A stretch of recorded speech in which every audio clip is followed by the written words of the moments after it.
Good morning, good morning, good morning. Welcome to my channel, The Underrated Darkness, yours truly, the underrated one of the best kept secrets on YouTube. This is the Underrated Men's Breakfast Fellowship Live. I haven't done it in a while. I know the last time I've done it was on my secondary channel, the number one grinder real talk, but it originally from this channel. And I found some pictures. Me and the miss went. We was in Orlando, and I show you some pictures of Illusion and the Wax Museum, and I pulled something up because there's something I didn't show y'all that she sent to me yesterday, but I didn't get a chance to really pull it up and everything. And I look at it this morning. I said, let me show the brothers that we had a good time, and you will see me like different light. And so, and then we're gonna get in some things, encourage each other this morning as men. Feels very important to sometimes it's the most vulnerable time. And I'm gonna talk more about this after the intro that but I'm gonna say this. Oh, good morning, Chocolatina. How you doing? Thanks for coming. Appreciate that. Thank you, thank you, thank you. Very much appreciate it. You know what? I'm gonna hold that. Let me read this, and then after the intro, I talk. Come enjoy real conversations with the number one grinder, us as the righteous. Let me read this again. Gotta wake up. Come enjoy real conversations with the number one grinder, us as the righteous ones. Individually, let's make a change within ourselves and genuine being there for each other. We all we got. Yeah, y'all. We all we got. And when I'm going to get back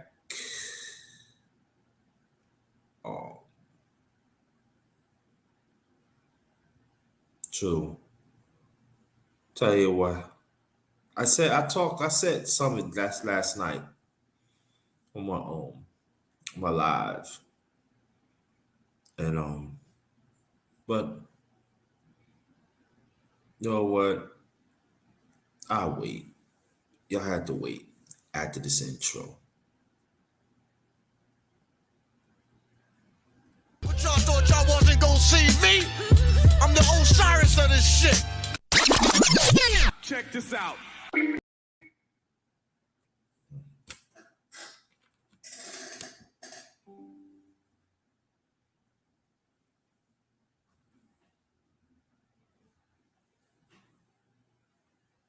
But y'all thought y'all wasn't gonna see me? I'm the Osiris of this shit. Check this out.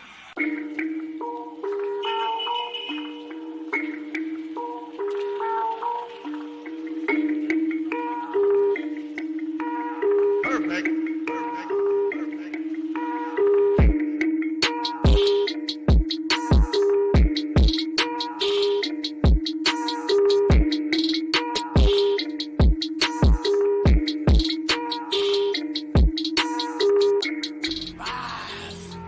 Champion, the way of the warrior.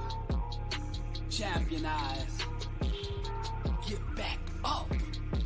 My spirit cries. But you're a well-rounded warrior. You keep on fighting. That's what I am.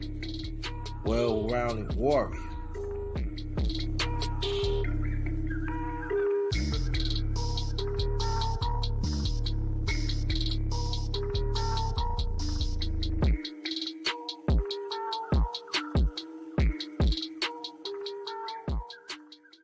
I say for me, I've been passed over with my family, my fans, so-called family, some so-called family members, some friends, and etc. Pass over me. They feel that I'm not even there. And I used to accept it as I'm gonna prove something to you. Nah. that I have to understand when I get older is what I am, and I have to understand that when I'm moving of a certain space of my life to strive to do better, not that many people are going to understand your vision. Not many people is refused to understand the growth of your vision, of your self-vision. The growth of your vision help some. He ain't lying.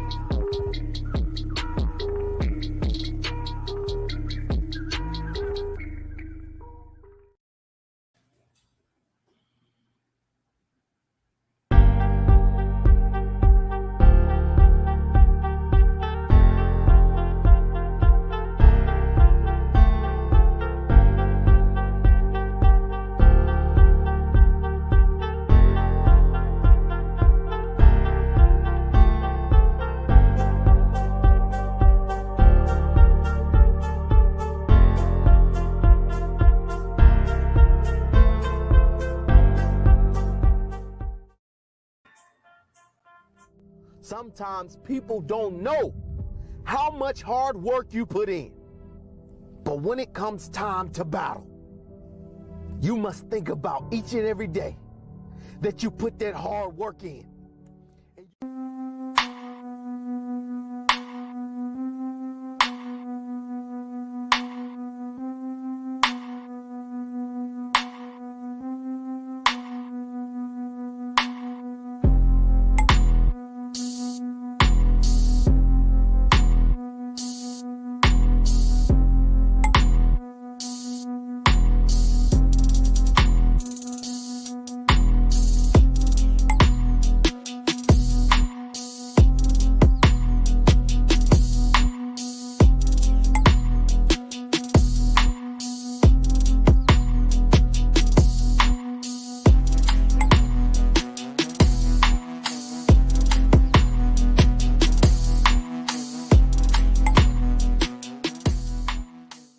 What happened? Why don't you play anymore? Brian Banks was 16 years old when he was accused of a crime he did not commit.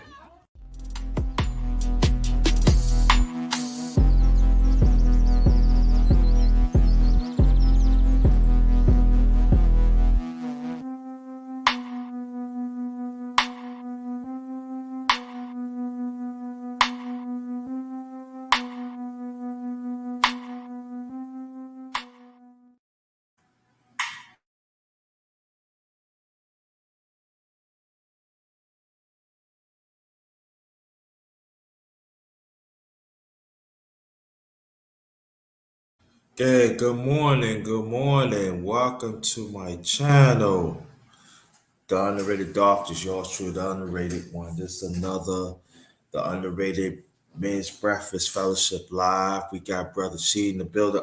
Brother Israel, your link come to the panel is in your email. So come to the panel, the link is in your emails. You can go there, hit that, and come straight in. So before I start talking, um, I'm gonna introduce Brother Sheed in the building. You can introduce yourself before I start speaking, Brother Sheed. Good morning. Morning. What's going on, everybody? We here in the building. How you Sheed, doing? I'm okay, brother. How you feel? Oh man, I'm good. Working, moving around. Yeah, Can't complain. I gotta hit you up offline or something, man. Something is, what's up, and I'm gonna hit you offline. All right. Yep. Little later on and stuff. Something Okay. happened, something happened, and Pastor, you might have to come in. You might have to go back out and come back in because it's not picking up. But let me say this though too, and I want you to be right here, brother, because ever since me and she know each other for a long while now, and I could say that Brother She is one of the few brothers that keep in contact with me inside the space and outside the space. Wherever Brother She could, he always support me, and he always encouraged me to have these men's talk because Brother She and I could go Professor and Big Duke. I talked to them about even Brother this one. I said I think about having men's talk in the morning because I was telling them each of them my own way, and they said, "Yeah, why not? You should." Even Brother Pastor and I want to thank your brothers. I really want to thank your brothers for that. And while me and the Miss, we was on vacation in Orlando. I'm gonna show you some pictures. I got some pictures too. I got some pictures for y'all. I'm gonna show you in a few. Um, in the beautiful parts of Orlando, there's a lot of homeless people out there, and basically, it's families and men. There's women too. Let me say this. There's women too. And I shook my head, and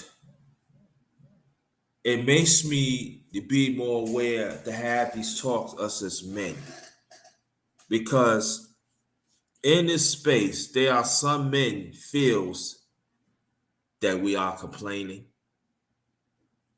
There are some men feels that you need a you know you need to deal with it what it is because you're a man. Pick up your own bootstraps.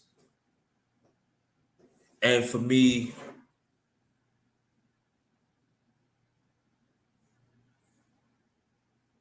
it's very disturbing.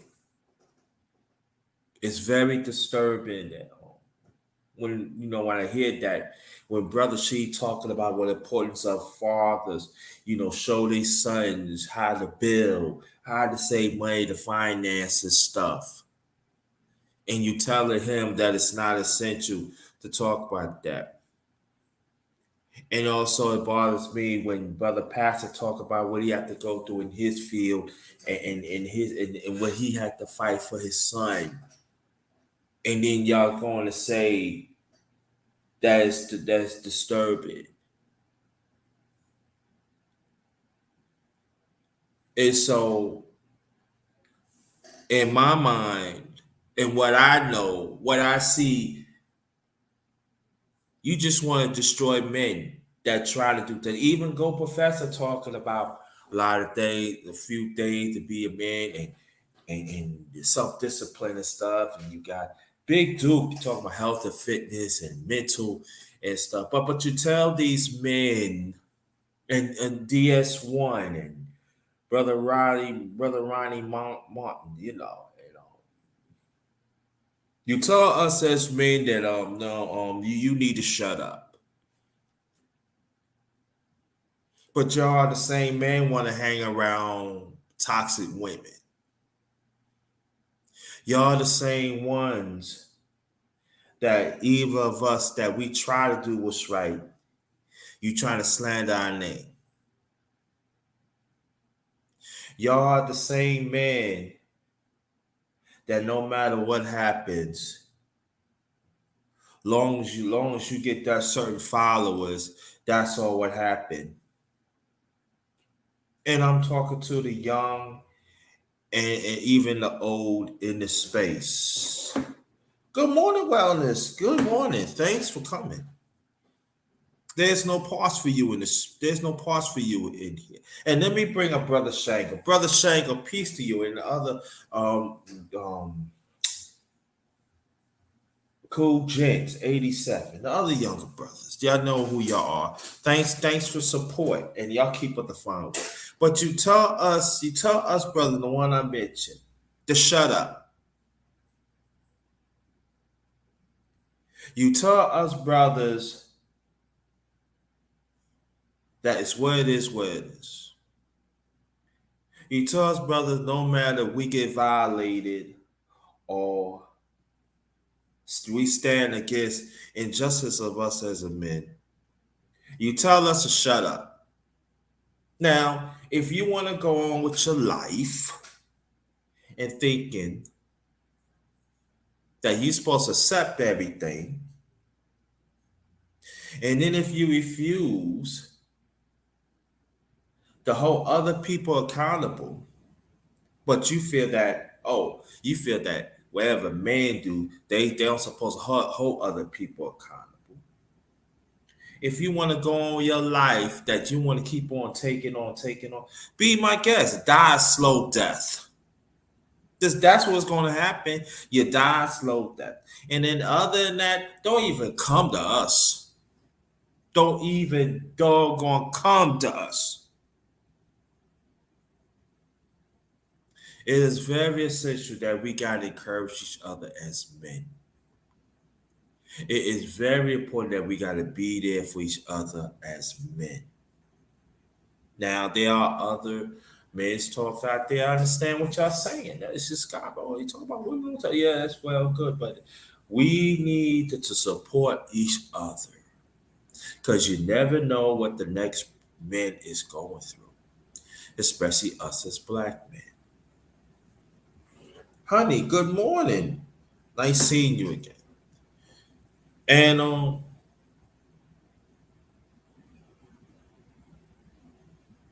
it's just sad that the advocacy for us as men in this space, especially as black men, is decreasing, and is decreasing at an alarming rate. So I would say this, that the brothers, you don't want to support other men to be great. If you want to keep on sneak complaining, if you look at us, they just talk. You shut up and go on with your life. But I will tell you this, and this is the last day, and I'm gonna open up the panel again.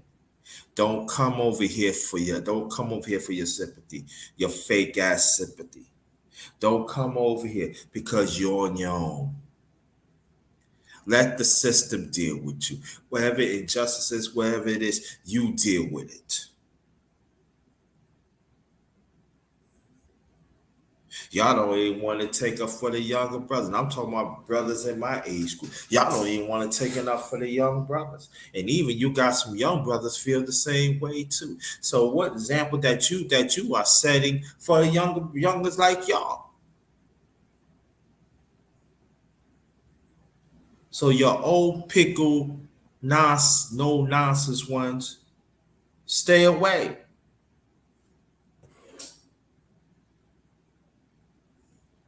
Well put mindset boxing talk. Salute to you. Oh wow.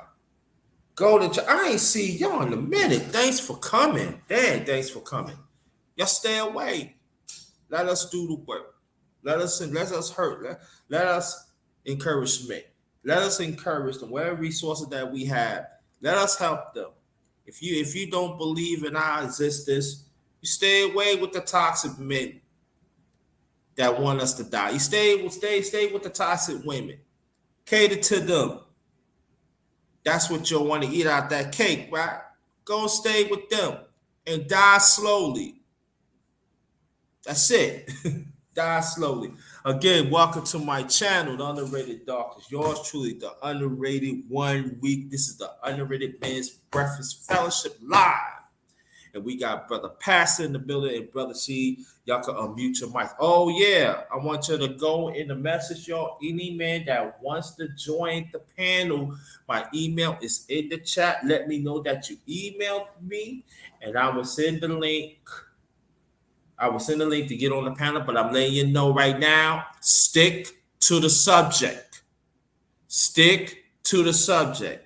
And I welcome y'all. I ain't see y'all in a while. Thank y'all so much, man. Glad to come back. So y'all can unmute your mics now. Good morning to your brother. Brother Pastor, good morning to you. Good morning, man. All right. How you feel? Pretty good. That's good. What about yourself? I'm all right, man. I just had to get that out, bro. You know what I mean? I had to get that out. Because I don't like nonsense. I don't like fake accuracy. You know, I don't like it. I don't like it. and it got to be called out. You know what I mean?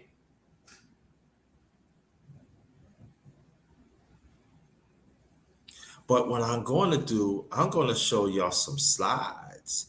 I showed some of it last night on my on when I did a live last night with me and the miss went out, everything. And these are the missing ones that I was in Orlando. We was in Orlando Illusion Museum and Wax Museum. And so this is from the Illusion Museum.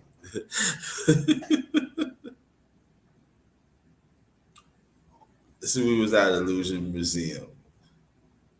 And then y'all could unmute your mics and talk about it. Like, See, what is this shit? Like, who is that? that's me. Oh, okay. What's going on? That's me. I was with the miss. Good. Yeah, it was Illusion. That was Illusion Museum in Orlando, Florida, y'all. I had so much fun. Man, we can have fun too. This is upside down. This Illusion, y'all. And this is let me get this off. Let me take this off. Okay. Let me take this off. And this is oh, sorry, y'all. And this is the one that I was like. Oh yeah, you can see that one. That other one, like, yo, he falling through. That's Illusion, yeah. That's Illusion. Yeah. Man, What kind of jersey is that? Huh? That's a New York Knicks. That's New York Knicks jersey. Yep. Yeah. Who was four? Hey, who was four? Derrick Rose. Yeah. I was rocking with the hat with it too. Yeah. I had a hat on, matter of fact. But this is Illusion Museum. That's in Orlando, Florida. Matter of fact, before I continue, this is the city of Orlando, downtown Orlando. See how beautiful it is? Did you stay on International Drive? No, we didn't say we right off the International Drive. We was off about 5 minutes away and stuff. Yeah. But I tell you, this is a beautiful spot, but there's a lot of homeless down there. I'm gonna get to that in a few minutes and stuff, man. But yeah, this is downtown line. This led up to we was in the Icon Park. Yo, they got a lot of stuff in there. I'm telling y'all, man. I'm telling y'all, you need to check that out. Y'all need to check that out. Then it's another picture. That's me. This is an Illusion Museum. I was climbing up. See, us men, we can have fun too. That was a struggle, y'all. This is the picture I meant to pull up last night, but I couldn't. So I said, let me post those so the men can see it. Yeah. This is an Illusion Museum. This is I'm telling y'all need to go there. It's in the Icon Park. Yeah. Y'all need to go. It's in Orlando. This is all right. No, it's not. It's not on the International Drive. So that's me climbing up there. It's hard. They think it's easy, but it's hard. It's hard. But I had a good time. My knee paid for it though. My knees did pay for it. Get that off. This is also an Illusion Museum in Orlando, Florida. Look at that. Yeah. See, us men, we can have fun too. That's the four Derrick Rose. It is. Look at that. Also, shout out to the Miss. Yeah. How you do that picture? Huh? It's like 6 y'all at the table. Yeah, it's illusion. You you take it. You sit there. You just take the picture. But matter of fact, there's mirrors all around. So when you see your eyes, you're looking at each other. But when you take the picture of it's bugged out. It's like it's illusion. It's hot though, right? Yeah. Like yeah, the cap the mirrors is like slanted, like damnly. So when you sit down, you're actually seeing yourself. But like I said before, when you take the picture of it, it's better. JMJ, what's good what's good, homie? Good. Thank you, brother. Yeah. Yeah. Let me get this yes. Um and this is we was visiting one of the family, well, aunt.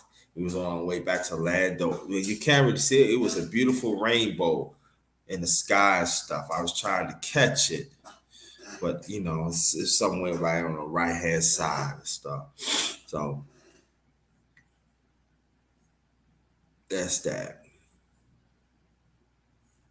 Nope, I don't want to show that yet. This is an illusion museum too, also in Orlando. This is it's crazy though because because when you look at the floor, it looked straight, but it's slanted though. So I had to like stand in that pose and keep and take a picture because you actually could fall.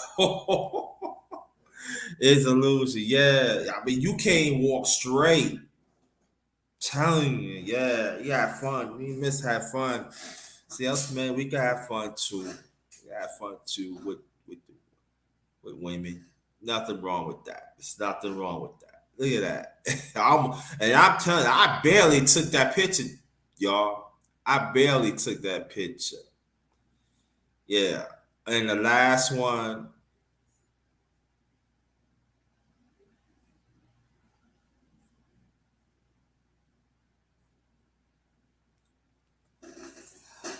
this is in the Wax Museum, also in Orlando. I was chilling. See Secret Service, the wax. See the.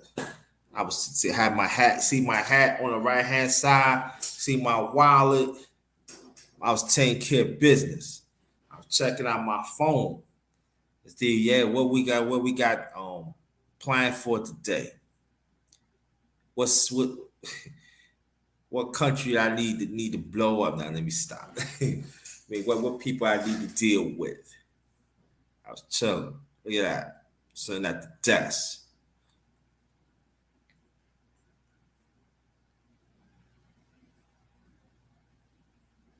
That's one of my favorites too.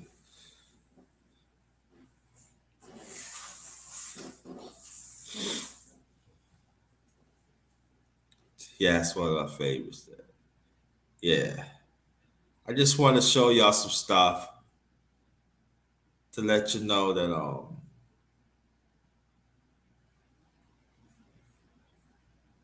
us man we can have fun too.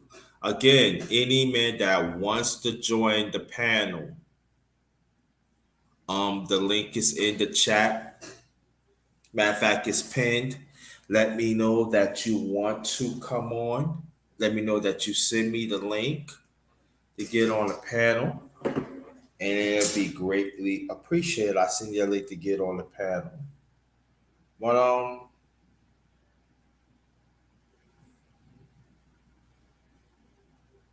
Florida was good. Florida was good, Mr. James Jack. Florida was great. Florida was great. Florida's a nice place. Florida's a nice place. But any of your brothers that want to add on before I continue? Nah, go ahead. You good? Oh, okay. It's now we approaching fall now. Kids going back to school. It don't have to be just fathers, be men, period. Um, Matter of fact, I'm glad y'all picking your fathers and stuff. Could you let the people know how do you keep your kids busy without being distracted? Because we know there could be distractions in the fall too. So what are y'all doing to keep your kids elevated their minds elevated into school or into things that they know they're going to benefit, in the long run. So we're going to start from Brother Pastor, and then after that, Brother Sheed.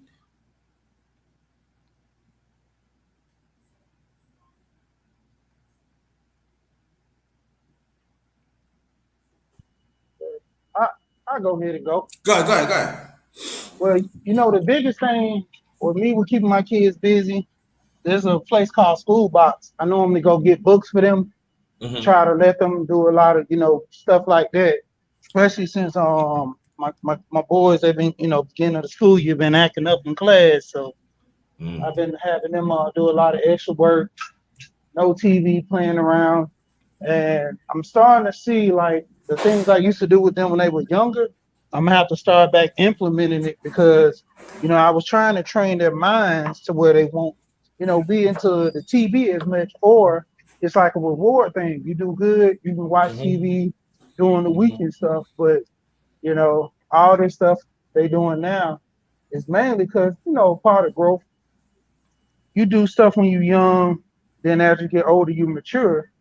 But typically, when it comes to these kids now, they want to just play all the time. So, that's why you got to set rules and boundaries. So, I've been having them do a lot of studying with that. I actually got them cursive books, and I've been making them write in cursive, like the training first. Then Mm-hmm. I'm going to start making them doing sentences, paragraphs, and I'm going to have them write a story for me just only in cursive. Because their manuscript is okay, but in my opinion, it can be a little better. So Mm-hmm. that's one of the main reasons why I'm making them do a lot of, you know, handwriting books from cursive and manuscript to kind of improve on the handwriting. Because uh, somebody I know, they child just graduated, and when I seen their handwriting, I was like, man, that's horrible. Like you graduating a senior, and your stuff look like kindergarten work. I didn't know I Mm. was looking at their work. I didn't know I was looking at some kindergarten work or a senior in high school because of the way the writing was. So that's Mm. why I try to run that right there. That's good. That's good. That's very good. And I think that on the one that can hear this in the chat, that even the ones in the cloud, y'all need to hear what she was talking about. Before I get deep on the past in a few seconds, because it's very important because that's going to help in the long run when they get older. The fill out application is going to help them to adopt how to speak, how to talk. Comprehension is very important because there are some people that I noticed that when your penmanship is not good, they don't want to hire you. So that is very important. That is very important that what Brother Sheet is doing right now. That in the long run, that's going to help it around. And I think a lot of us should pay attention to that, and they should. And I'm saying what Brother Sheet is doing, we should think about it, and we should we should implement that right now while you have younger kids because it's very, very important. Like what Brother C was saying that, and it's true. And these are horrific stories that I be hearing too throughout the year. So what Brother She is talking about, he is not lying. He is telling the truth because even like I was looking, I didn't know how to read their name. Oh, it's high to this place. So that is very, very important. And I think that we should talk more about that in the future too, about penmanship and cursive. Our kids write curses and read and comprehend that the right way. And I think that we should push that a lot more in the near future. Now we got Brother Pastor. Same question, please.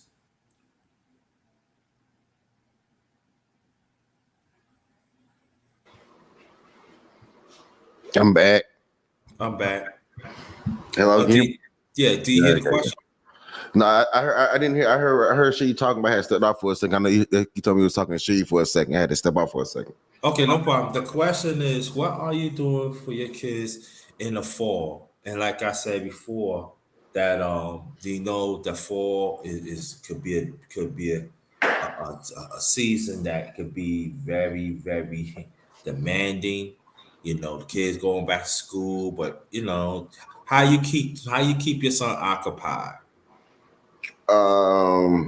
Baseball and sports. Mm-hmm. Uh, the main thing is keeping them active in sports, reading with them, playing with them. I always tell them the truth. Me, we had a crazy conversation the other day because he plays baseball and his mama was trying to get him to put his cup on and he wouldn't do it. And so she called, she called me. I'm talking to him about, like I was talking about this time I played, football and one of my friends lost a testicle playing football. You know what I'm saying? He got and I was telling him like, baby, you don't want to be running around here with one ball and everything. So I joked about it, but I told him the reality of why he needed to wear his cup. And it's keeping it real with him, but breaking it down to like silly little kid games where they can understand like how serious it is, but laugh about it at the same time where he can kind of digest the information. And I think we really need to get our kids ready for this winter. I mean, but I'm definitely gonna stay on topic. But the fall it comes right before the winter, and we definitely gotta start preparing in the fall. Get our kids mentally ready, mentally ready. No, no, no, no, no. Let's not get off the subject because fall right into the winter. So you're not really off the subject. I appreciate that you say that.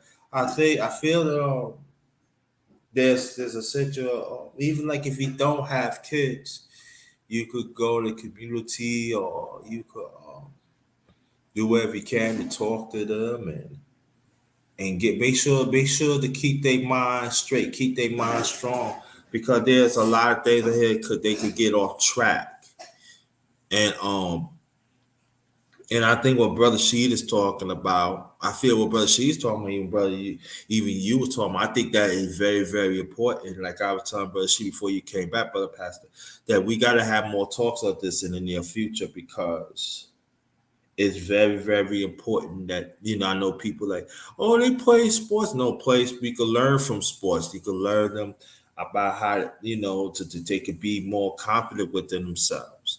But at the same time, make sure that their education comes first. And I feel that what your brothers is doing is very essential, and we need to push that in this space. We need to push and let them know that it's very, very important to get ready for the winter time because especially like if you live in certain cities around, you know, and you be snowing and stuff. You don't want your kids to be play videos all the time. You just want them to do things that are educational that could stimulate their mind, and also have them do family chores. I feel that is very important. Play educational games with the kids. Implement that. Yeah, I mean, oh God, because it's getting wild out here, man. Mhm. This it's getting wild out here, man. Like, I've been looking at the news and looking at wild stuff, man. That we got to get ready for the fall. You talking about the homelessness? The homelessness is going up, Mhm. and violence against the homeless is going up. I talked about that before, but I don't think people want to actually have that conversation. But violence against the homeless is going up, man. Yeah, it is. I know. I don't mind having that conversation. Let's have the conversation, bro. It's really important, especially against men. It really is. You know what I'm saying? Because and then the law enforcement, law enforcement, they not going to say nothing about it because they don't consider them people. You know what I'm saying? They don't consider them and everything. So yeah, you know, I I even seen in Virginia where I live at it. It was one time I went to the store. I believe about maybe I think it was little. I think it was like maybe I think my birthday was June 4th. I believe it was on the second June 4th. I went to the store. Got me something, 7-Eleven. And it was this, God, he was homeless. He said, yeah, I want something. I said, don't worry about it. Stay right here. I get you something. It's gonna take me a little time. And it was this cop. It wasn't a cop. Sorry, it was a. It was this man just pull up in a car, park the car in 7-Eleven and start harassing them. So I'm like, why are you harassing him for? He's not bothering you. I don't like them, but you drive. If you don't like it, keep it pushing. I said, no, but he's not bothering you. And then you see the car, then you see the car. They look and they kept on driving. I said, there's anywhere you can go? Yeah, I got somewhere to go. Here's some food. Here's something to drink. Yeah, have a good day. Thank you. And they did. You right. They just harassed them. And the homeless man. He didn't do nothing.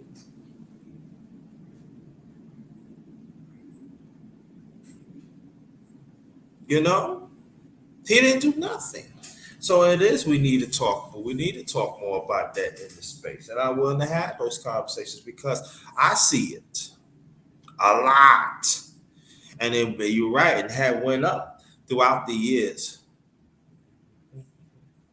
You know, so you could talk more on it.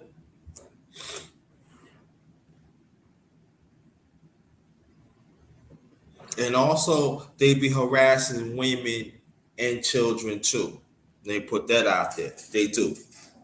They be put that out there too. Okay. She stepped down, brother pastor. He say come right back. Okay. So let me keep this going. Let me hold the fort down. Again, welcome to my channel. Underated Doctor. Like I said, the link is in the chat. Any man that wants to come up, send it through my email, and I'll be more than happy. I'll be more than happy to get you. Hey, what's going on? How you feel?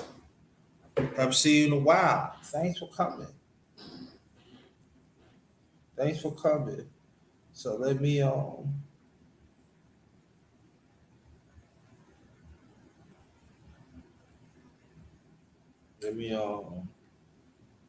do something here.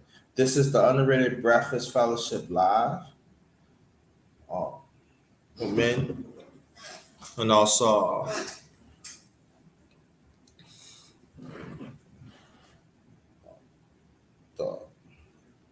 to let you know that. So, like I say, any man that wants to join the panel, feel free. There'll be no problem. Let's keep the conversation going. Let's keep the conversation going.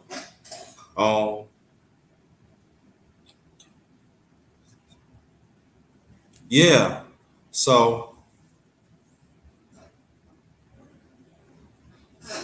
and also, this is a vulnerable time for men too. This is a vulnerable time. You got some that suffer losses, but some now lose their jobs. There are some that got arrested for nothing. Probably they got arrested for something they ain't do out the weekend, and then come to find out, the system. We just find out it wasn't you, and then you leave out and you come out. You probably get up by right now, and you ain't got everything that you work for is gone, and you don't know where to start at. You know the resources that's going to be there. Us, man. And these are facts. These are facts. This is not like I'm complaining. I know that one of the guys, one of my friends I grew up with,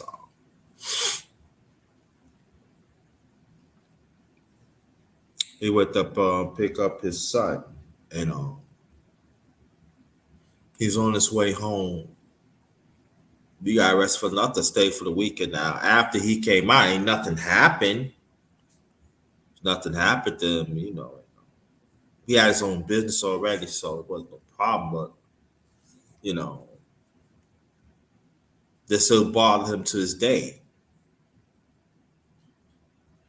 And and I remember when he was telling me, he said, man, I was this close, man, to commit suicide. He said, man, I'm talking about, he said, I'm talking about seconds away. And at that time, his son was a teenager. And he said, Daddy, I love you. And I know it's not your fault. And I do see it. And let me cut it because I get ready like yo. Cause his son was one of my godsons. So when he said that, yeah, that's true. Chocotini, right. And what happened was that was during the time that you know, he started seeing his son again. And, it's a lot. And so he said, I need to take more. I got to, you know, take time. So he talked to the mother, and you know, not gonna stick to the men's for him. So let's say he got a hard time. So gave him a hard time. So and how God works mysterious ways.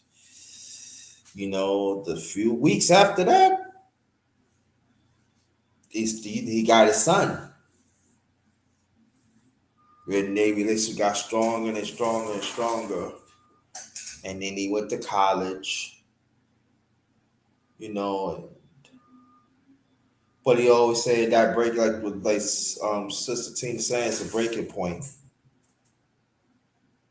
And he said he believed that he would have got through it. But with his son, while saying his son talked to him like, I know it's before I love you. And I know I get what you're saying. And he snapped out of it. So there are at times that us as men, and I have to learn this lately too. Gotta stop how hold things in. You gotta let things out. Because when you hold things in, that is a slow death. It really is. But we don't have resources that we could let it out. And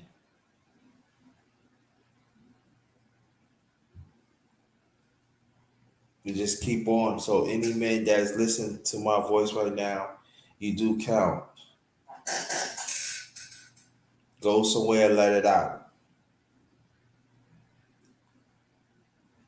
Don't let the system break you down. Do not let, no matter if it's a man or a woman or both, do not let them bring you down. Don't let the toxic ones bring you down. Keep on fighting. Keep on fighting for that purpose because it's very important. Because I'm going to tell you, like, we're going to re-emphasize what Sister Chocolatina said. Everyone breaking point is different.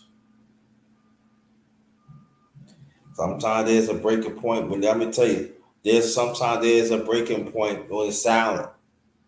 And that is dangerous, y'all.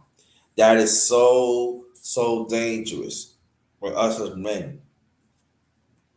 Do you know how many men that had committed suicide throughout the years and they were silent?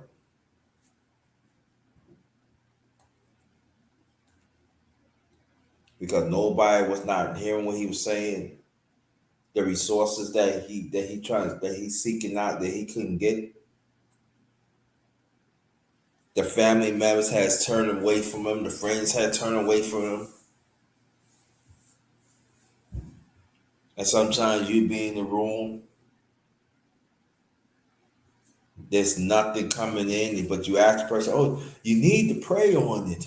You need to do this and that. Yeah, that is true. Then we kept on pushing. There's nothing. 10 vows, thank you for coming. Then he had nowhere to go. But the society said, oh, you need to put up your own bootstrap. Even some of us as men. But we don't talk about that. I talk about it.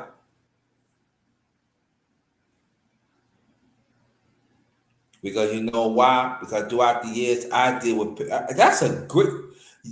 I'm telling you, y'all women, y'all becoming these men, y'all be supporting, y'all be hitting some points. I need to commend y'all for that.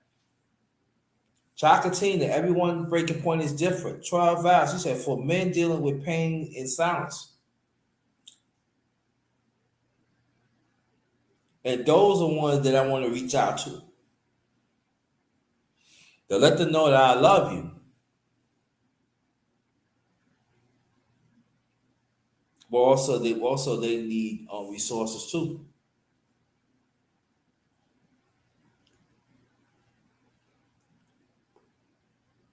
Yeah, we'll just keep it a buck. It's a society, and there's nothing wrong with animals. There's nothing wrong for animals. So let me put this out there. But I know one thing, they love animals more than men. All right. They love men. I mean, they love animals more than men. There's more animal shelters in Virginia than men.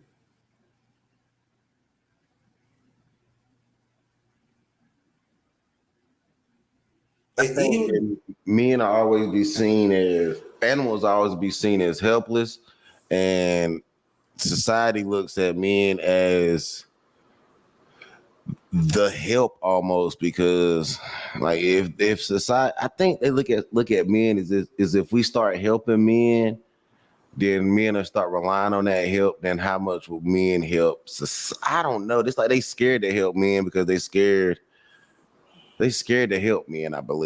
I do believe that.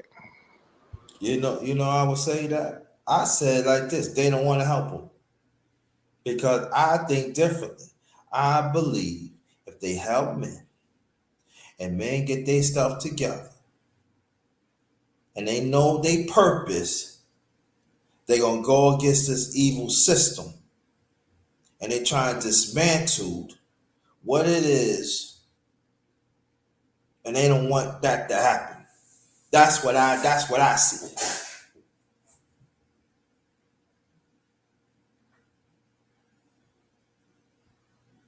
Because the one thing to us as men out here, you give us a little resources and we work on ourselves, we start seeing things clearly, we start seeing things in a clear way, our accuracy go up, our value going up, our self-value goes up. In this society, they don't want that. And any men encourage other men, hey, listen, this will happen to me. You can get the same thing. Go right ahead. They don't want that. See, society want to make money on misery. They want to make money of gender wars.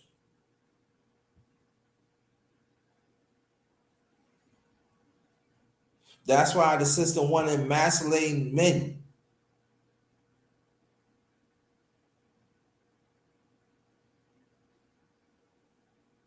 I hate 10 vows. Yeah, they do, man. They really do. They really do. They really do. They really want to break us down. But see, that's why I think that guys should really get into more stuff like like archery, getting them a damn bow and arrow, a crossbow, some knives. You know what I'm saying? Just was not to hurt nobody, but to get, acclimated with survival weapons. They got men up here arguing with women when survival is key.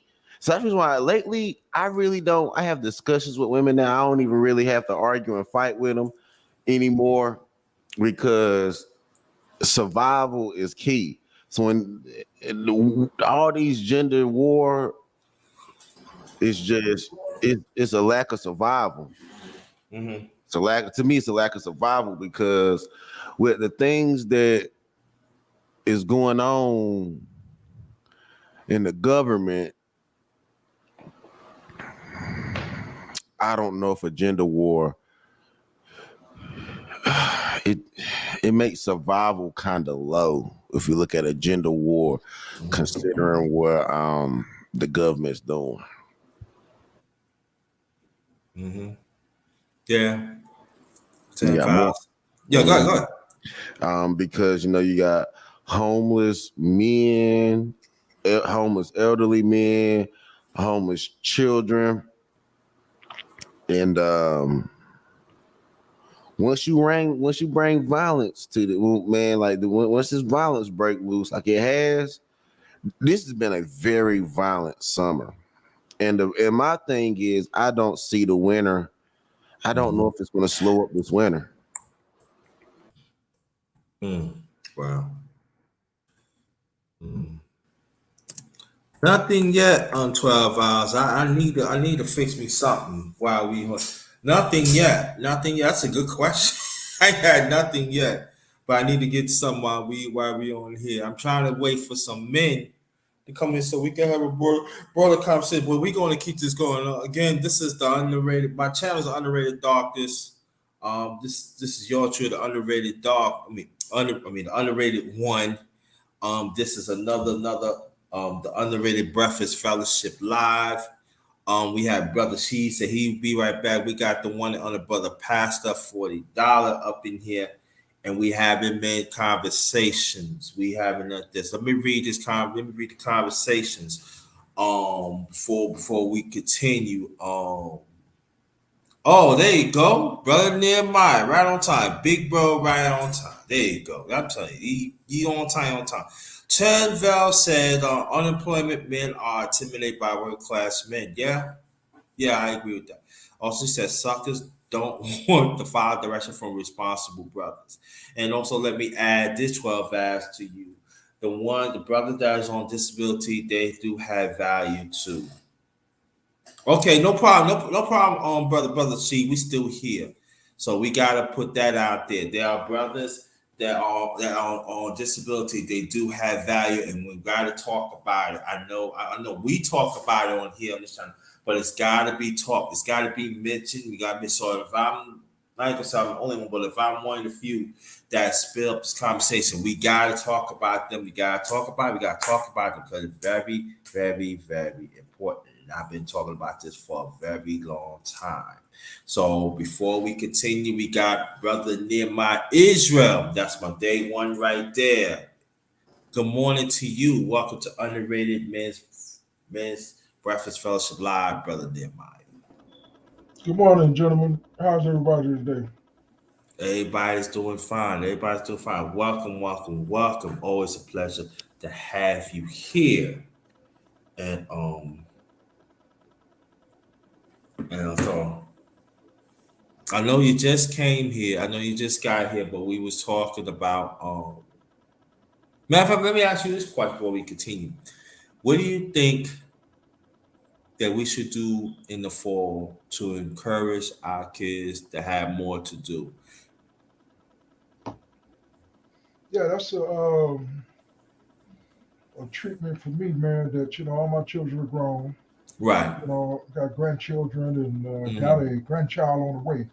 Mm. So it is. We're in that era where the courts and family courts have taken over. Reign of the families. It's like that whole treatment where the children belong to their social security number. So Mm-hmm. it's really hard to, like they say, rear children in the way they should go Mm-hmm. in this environment. Just like you said, it's in this environment, it's hard to be natural, masculine, natural, feminine. Everything is corrupted, if you would, through Mm-hmm. this statutory stuff that we have or laws that are on the books that Mm-hmm. becomes a challenge.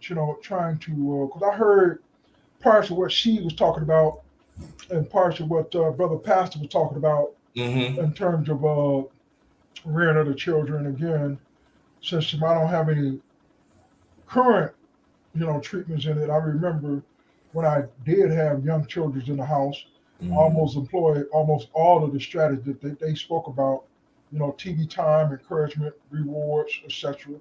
Um, understanding that it's your responsibility as a parent Mm-hmm. to do the best you can, Mm-hmm. versus just putting them in front of a TV versus letting the school raise them versus, all those takeaways, all those cons of being a parent. Like they say, Mm-hmm. the pros you gotta, be diligent about. And we're in that day and age where, like you said, the conversations are there, taking place everywhere. It's enough information today for you to, I think, be effective. My daughter's producing a book. It's dealing with self-reflection. Like you were saying, it's a society where it's probably female gender, centric, but at the same time, there are a lot of natural families. So she's not in the dark with it because that's my daughter. So I stay at her in terms of some of the issues with being a parent, like you said. The You guys will talk about the gender wars, being conscious of, the war against families, like you like to say, JT. It's a lot of wars against the families that are socially engineered, you know, from the powers that be, versus natural people, that peaceful people, versus the ones that are not so peaceful, in the hustle bustle, bigger than I kind of folk. So, but yeah, man, basically, like I said, it's enough information to pick and choose amongst different cultures uh, in the proper way to rear your children. It really is. Even if you go with what you have been taught, because it's hard to keep that going forward because times do change. It ain't the same. It's not like we can go out, put our children outside like I was put outside, on the I like to see those swing sets, like brother was saying, he keep them engaged in sports and so forth. Well, outside was everything, but today everybody's inside, so it's a different treatment. It's a different treatment in how you rear your children. You got to have those skill sets to acclimate them to the culture and the environment that we're in.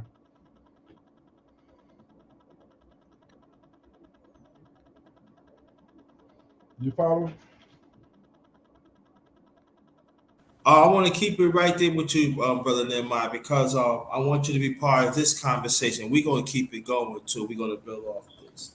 When I was starting this live this morning, I don't know if you was hearing me or not, because you thought I came 9:35, but I was talking about they are brothers outside of space. People gonna say what they want to say. Get it, but inside the space, there are some brothers in here. When we talking about stuff like that, they feel that we are complaining.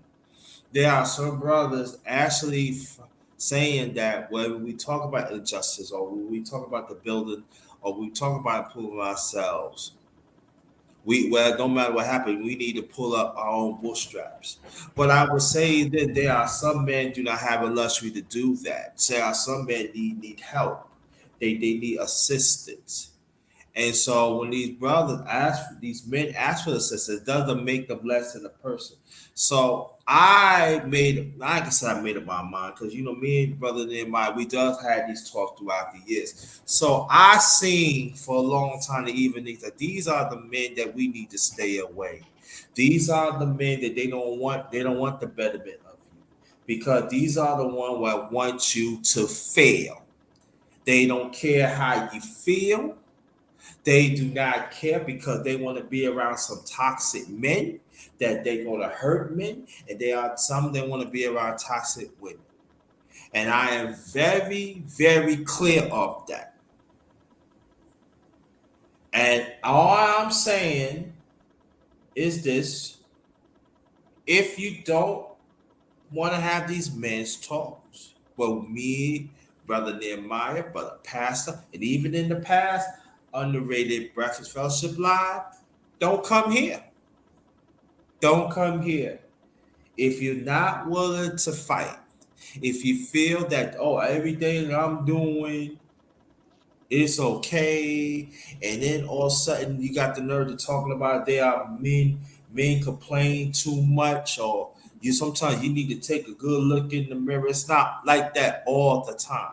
See, I am a human being. I know I make mistakes, but I do not make every mistake in my life. And we got these men out here, they are catering to this wicked system, society mindset. And I'm telling you that this is dangerous. They are demon agencies, agents in this space, y'all. They are demons. And I'm talking about the men that are, and me and Nehemiah, especially in our age group, and even some young, they are demons. They don't care. And I'm telling you, you need to stay away from them.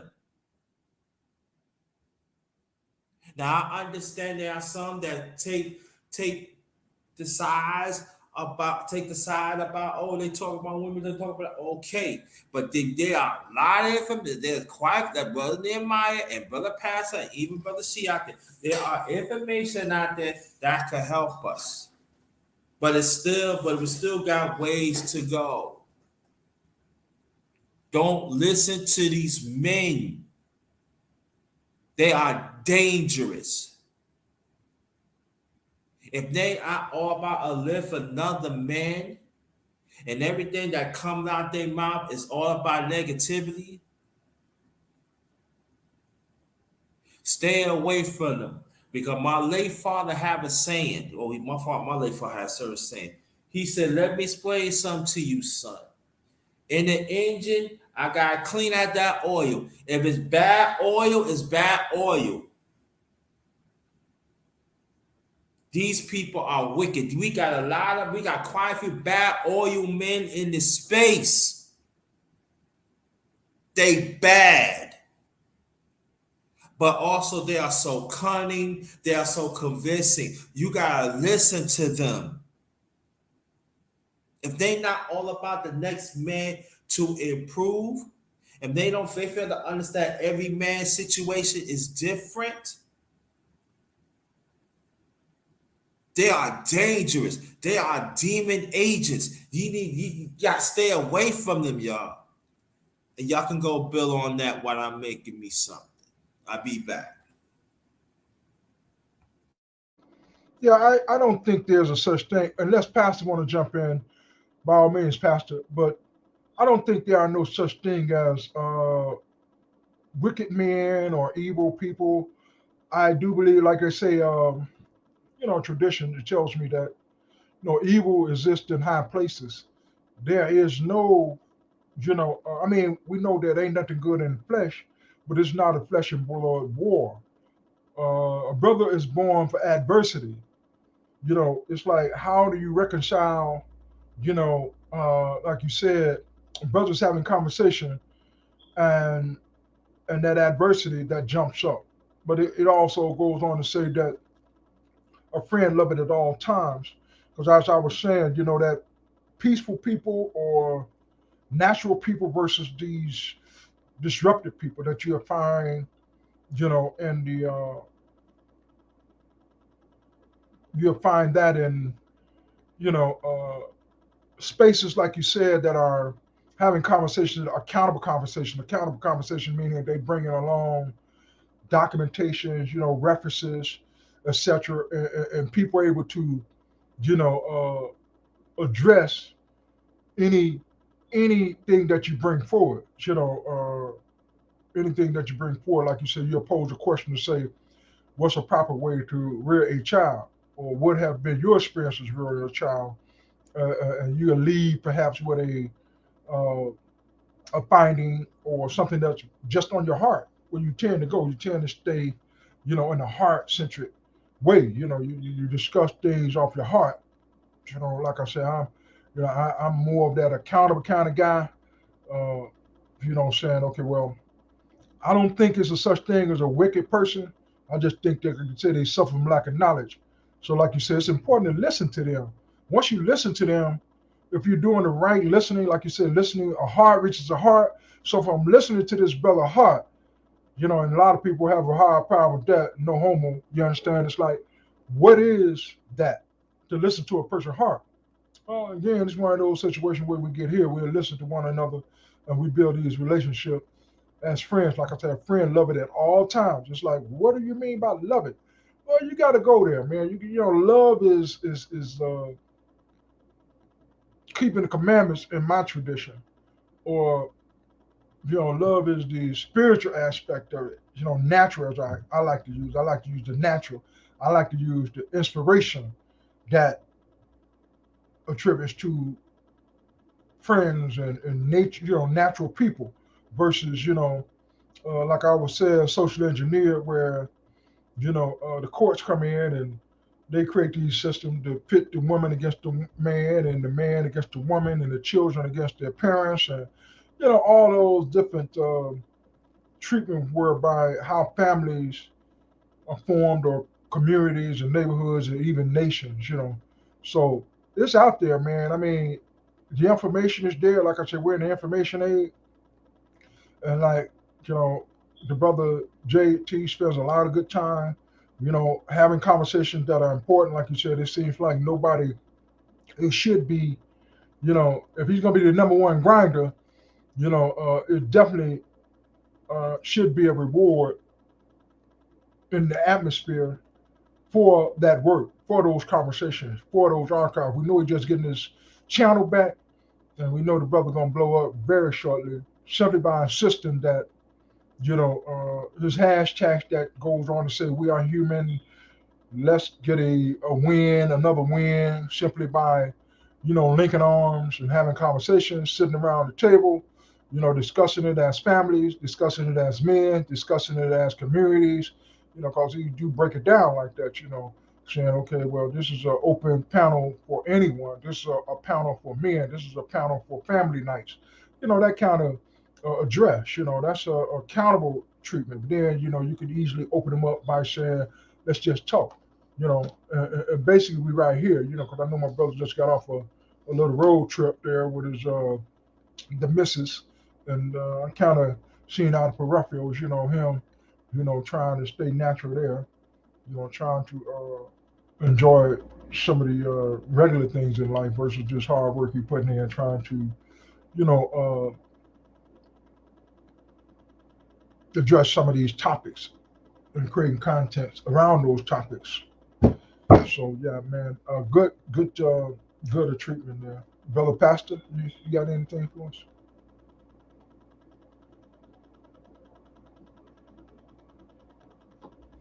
And I don't know how my mic comes across, because I noticed that every now and then I might look at a tape, and I think I got to get a better audio, because for me, I'm hearing impaired, and so I've just applied for disability, even though I did an early retirement, so I'm kind of heading into the retirement age, the retirement life, and the disability life, and I think that I can circumvent the disabilities by, proper care of myself in the years to come, versus, just going at it, man, trying to stay alive in this not,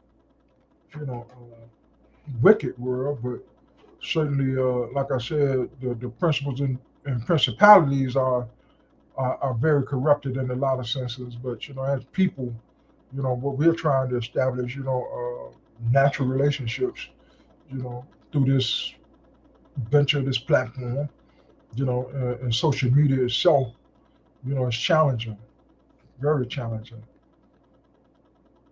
I'm back. I'm back, y'all. Okay, okay. What y'all was saying? I'm sorry. Yeah, I was just summarizing the wickedness part that you left off with. And I see Brother Okay. Sneed pop back in. I don't know if he heard any of that, but yeah. No, I'm saying when I say it's wicked, right? But brother Nehemiah, I understand what you're saying, but I'm talking about the mindset. We do got wicked men out here. I'm talking about the mindset that, and also let me put this out the 12 hours too. I know you're talking about men. I understand that, but you got to understand the flight of the men have to overcome, still got to go through, and you have to understand that. And I know people hate to say this, there is a systematic plan to keep a man down. And we have to understand that. And I know there are some women fail to understand that too. There is an uphill climb. And I'm gonna tell you one thing. There are quite a few people in the inner city are very skilled 12 vows. And even out here too, they are very, very skilled. If you listen to some of the ones that are less fortunate, that are homeless, they have some gems drop on you. You'd be like, God dang. But where's the help is at? And so we have to understand that too. We gotta understand, and I know again there are some men they feel they're not gonna talk about it because they feel, oh, you complaining and stuff, but this is true. It is true. I've been, I was, we all came from the city one way or the other. And I found out, there is a misconception. Oh, yeah, they're not unskilled. They are very skilled, multi skilled. But, things happen. And, I know we got to hold each other accountable. Yeah, yeah, yeah. That's well and good. I'm with that. But things do happen. And so we have to understand that. So again, we welcome back Brother Sheed. Y'all keep on talking while I, put some in my sister after I pray. I put some in my sister. I'll be back.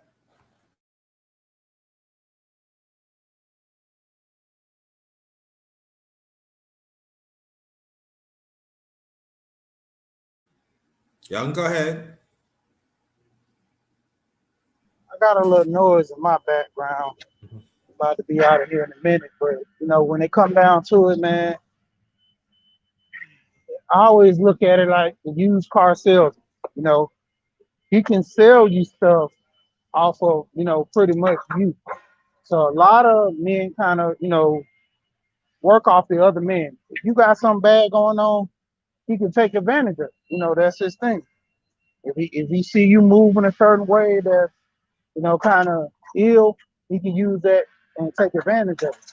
So it's always a situation where a lot of men that kind of straighten in the opposite direction to kind of give them a little push in the wrong way. It's like that used car salesman thing. It's like matching energy type. And so a lot of us, we got to watch out for that. But, when it come down to it, it's basically a lot of men are not raised with a whole bunch of men. So that's why we keep having this issue. When we had the guys, I was looking at a video earlier where a guy was married to a woman, and in his eyes, he was doing everything right. And 6 months into his marriage, his wife cheated on him. And if he had that outlet, if he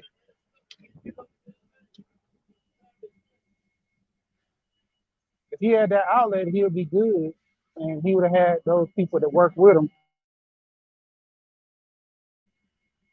Hey, my bad, working up a little bit. No problem. You got it.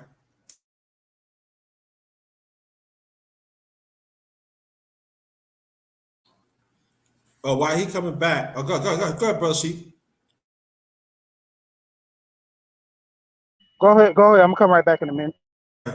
No, that's a good point, bro. She talking about, and that's why it's very important that we have these conversations. So there is an outlet over here. That's very important, and some women have to understand that you got to have an outlet to go these to go through life experience. 'Cause like brother she was saying, a lot of our men does not grow up around men, so there are certain things come up. They feel it's annoying to be getting cheated on. It's annoying to get disrespected. You know, when you get the help, you come better for it. And it goes better, it goes more on my point. These are the men out here, they refuse to get that help.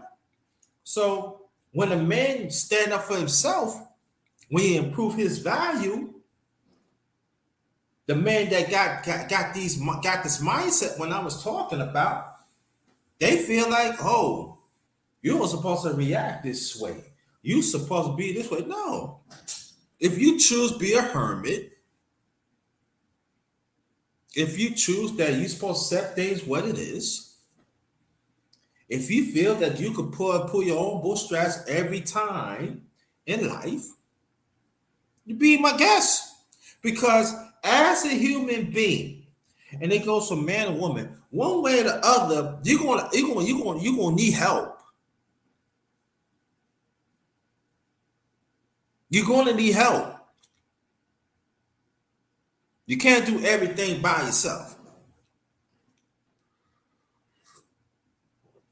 So, and that's also the problem in this space. There's certain ones that figure, oh, I'm just, that person don't need it. How do you know that person don't need it? Do you know their situation? Do you know what they have to deal with? That's what I call them demon agents. You gotta watch out for them. They cunning. They ain't no joke. So brother Nehemiah, you can go bill on that if you want. And also brother C. Yeah, I think if she's ready to come back, I know he's having a little technicals. Can you hear me over there, JT? Yeah, I can hear you. I can hear you. You go ahead. Go Okay, ahead, Bill. yeah, I know he was having a little technicals, and he was on a pretty good, uh, content there. Now, again, like you said, trying to seek to understand a person when they're trying to share, in light of perhaps what 12 Bells was saying about toxicity in employment, the connection from toxicity, employment, and education. So if you unpack that, enough, like you say, well, there could be a problem, there could be a situation where a person is unemployed but on another mission, like you said, a disabled person, for instance, or homeless, and they bring in, not toxicity, but their human experience, saying, "Hey, I still am dignified as a human being, but I unfortunately don't have employment right now, or for whatever reason that I didn't, were able to complete a formal education. I was given a life education, or as a lot of treatment, it's like you have a common man to come along and have a lot of more common sense. And we don't want nothing too common. We certainly want to be, informed some way. But like I was saying earlier, the natural person versus the we would like to say statutory person, the person that comes up with the new and different, and which is nothing new and different, but they simply convolute a lot of stuff. Like you say, they could offend you easily because you're not up on a new convoluted way or this laboratory way of addressing something that is pretty simple. It's like getting something to eat. It's like, okay, well, we can come in with these, like she asked you what you eat for breakfast and that kind of stuff. So if we got a person that grows their own food, learned passed down from generation to generation, so they was able to feed themselves. In a sense, could be their employment, and again, they have a better disposition. That person that works for a corporation that will eat you alive just by trying to stay ahead. I mean, very toxic in their psychosocial mentalities of the way they were, you know,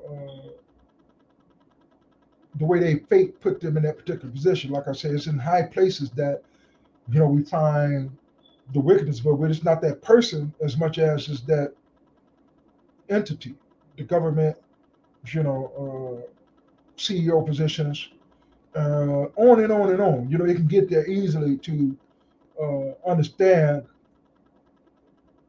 those positions that they have, because it's like if you're the president and you're responsible for all these lives that went down, it's like how do you hold a president responsible for wars and as a person, his office, yes, it's like you got all of these resources, you have the government, all the resources that the government, even if you were a very private person at one time, such as a Donald Trump, businessman, versus Joe Biden, politician all of his life. And, the end results could be different. Personalities versus, like I said, in the roles they play in, versus, like I said, a more humble person that, like I said, they simply got a village lifestyle of, growing their own foods and, you know, not too in a hurry to join the world in the sense that is responsible for a lot of the problems that I think is social engineered. Creating this mental imbalances that we have a lot of mental sickness, like you said, a lot of disabilities, that are generated, like I said, through these big conglomerates, governments, private entities, even some households. So yeah, man, I can go in terms of what I think, as a man, some of our dilemmas. No, it's Yeah, good. It's good to do that. No, go ahead, bro. She, I can wait. Go ahead. yeah, because when it come back to what I was talking about earlier about that guy, like he was going through his struggles with a newlywed, him and his wife, and the story was, he never talked about it. Everybody depicted him as the villain in the whole thing, to where they got the divorce, where maybe he beat on her, maybe he did something, you know, and this guy was being villainized for divorcing his wife when all the time it was his wife was the one cheating. Like I commend him to a degree, but it wouldn't have went down the way it went down if that was me in that situation. He actually, it was like the weekend of Mother's Day, he caught his wife cheating on him. And instead of him making a scene, you know, his family stayed over, her family stayed over. And instead of making it a big scene, he went on ahead and, kind of brush it up under the rug, smile with everybody to play it off, and didn't want to embarrass her. Like he was doing so much to take care of her, he was literally not even taking care of himself. And then, she claimed that she was gonna stop and end up doing the same thing, but she like she was still talking with the guy, but she was erasing the messages out of her phone. But the number one thing that was so crazy, and technology is a lot of people downfall. She had an iPhone. So when you have an iPhone, an iPad, everything's synced. So the guy gets off work, comes home, her iPad is steady, ping, ping. Without the passcode, you can't go in there and look. But the message would show up on the screen. So it's showing the screen where she's telling the guy to don't text her Don't text her when she gets home because the husband called him cheating and stuff. And the man who she was dealing with knew she was married, but just like he said, it's against his morals to mess with a married woman, but it's mainly on her to kind of pursue the guy. And it started off she was messing with him. He was a trainer, and they ultimately had a relationship because she wanted to work out and get herself together. And then she tried to blame it on, well, started to YouTube your content. You didn't have time for it. And it's like the excuses instead of holding herself accountable that, you know, he was doing YouTube with her. So that excuse kind of went out the window. And it was more or less just be upfront. She was interested in another guy, and she just wanted to cheat. Keisha just came straight out with it. But the whole thing, she tried to make him seem like it was his fault because he wasn't showing her any attention. And then when he tried to give her all the attention that she wanted, she was still speaking behind his back, cheating with the guy. And it wasn't enough. Yeah, and my thing of it was like, who could she go? I mean, who could this man go to? He didn't even want to talk about this amongst the family when they had that situation. So who could he actually go to and say, I'm having this problem and I want to talk to somebody about it. I need help, this and that. Like, who is he going to go to? That's why I always talk about that Michael Basin, Men Cry in the Dark. And that's like a heavy thing because at the end of the day, like, a lot of men don't have nobody to go to. It's like that's our biggest struggle to overcome, the adversity by ourselves. And then the men we do know that we can talk to, what are they doing? They're behind the scenes, either laughing or just not even working with us. Because at the same time, if they don't have those struggles, they don't care, they can't relate. Yeah, that's a good point, brother Sheep, because that's one of the reasons that and let me say this again. I'm gonna reemphasize even brother Nehemiah. That's why like brother She in his own way, brother Nehemiah, brother Pastor, that their own way, they want me to push this. Because there are actually men out here are silent. And they need a voice that somebody that not just really just care, just to understand. Just to understand what I'm going through. And we could take it from there. And I think that's a good point, brother. She was talking about there are some men out here, they go through it. I don't care. That's you on your own. But see, this is the thing right there. Go more, brother. She's point. But see, what about something happened to them? Now they want to come home. No. No, you no. Because I came to you. I'm in desperate need. I need help. And you turn away from me. You don't see me as a human being. But I say something to that, JT. Go ahead. When it comes down to it, man, I had one of my close friends. He had some issues, and it was to the point to where he was wanting to check out in life, but he didn't even tell nobody. It's like the whole thing. I kind of work with him and talk with him and play with him and mess with him, and it was like if it wasn't for me, literally trying to just talk with this guy all the time, just playing around, he would have actually did it because me calling him every day kind of kept delaying the process of what he was going to do to himself. Yes. And it wasn't even me just wanting to call him all the time. I'm joking around like I normally do. We talk because we're real close. So I started joking around, but just for some reason, I was just calling the guy more than usual. And when he came out and told me what he was planning on doing, what he was about to do, I was shocked because I didn't see it. And that's the thing, what they say, A lot of people with depression, they can hide it well, and it's some of the people that can't hide it, and something wrong, but they just won't open up because you gotta understand, men have been built to say you gotta handle it on your own. You know, if a man goes through something, he don't have nobody he can reach out to. He gotta figure it out. When the bills aren't paid, you gotta figure it out to get it done. You know, as a woman, she has a lot of sisters. She has fathers, uncles, people can help her. Men can't go to their fathers and stuff and ask them for money. Most men, they be like, man, son, I gotta pay my own bills. It's tight. Like until their father actually realized, like, I went through this and I need to prevent my son from going through this type of struggle. There's a lot of boys that say, when I actually needed you at this point, Dad, you wasn't there. And like I say, a lot of men are so caught up because they were brought up this way. It's like that's that hardship that you want to bring on the kids. And to a degree, I can't blame them.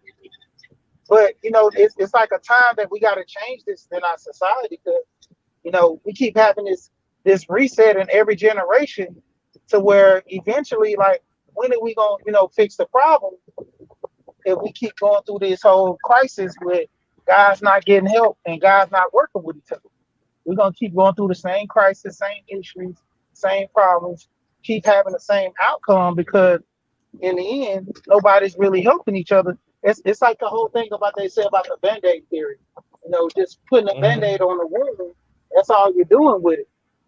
The sore is still there. It just has a Band-Aid, you know. Yeah. But the problem, and I have to say this, Brother Nehemiah, I want you to get into this too. Talks like this is not being supported enough in this space. And I know I'm not the only talks. I'm talking about Brother Sheed. I'm talking about Brother Nehemiah. I'm talking about Brother Big Duke. I'm talking about Brother Go Professor. And a few others, Brother DS1 and Brother Ronnie Mott. I'm talking about they don't support talks like this. They don't want to. And it's cool that you're busy, but I know it had to be somebody that that going through something. They can come over here. You never know. Brother maybe I don't have the answer, but Brother She could have the answer. Brother Nehemiah can have the answer. Brother Pastor, he looks like he have the answer. But see, we don't want to do that. Until again, I'm gonna have to reemphasize it till it happens to them.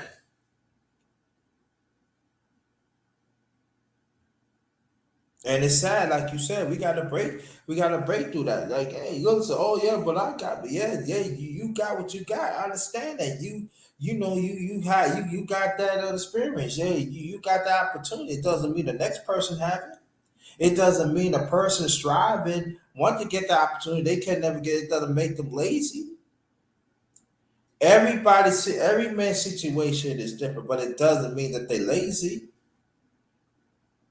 It doesn't mean they don't want the best for themselves or for their family, or they need somebody to hear them out. And when we say this though too, when a man say he's checking out, he's checking out. And so what Brother She had done, he called his brother, check on him, joke around with him, and then so the brother got so uncomfortable with Brother She, he told him what happened. Because you think about it, really, Brother She has saved his life. Brother She did save his life because this is the word that this is a word that we don't like to say. Care. Brother She cared for his sisters. And look what Brother She said, he didn't even know. But the brother he cared. I know he cared.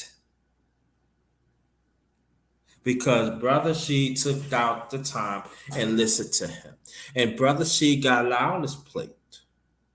But Brother She had took the time. Even Brother Nehemiah his own way had took the time.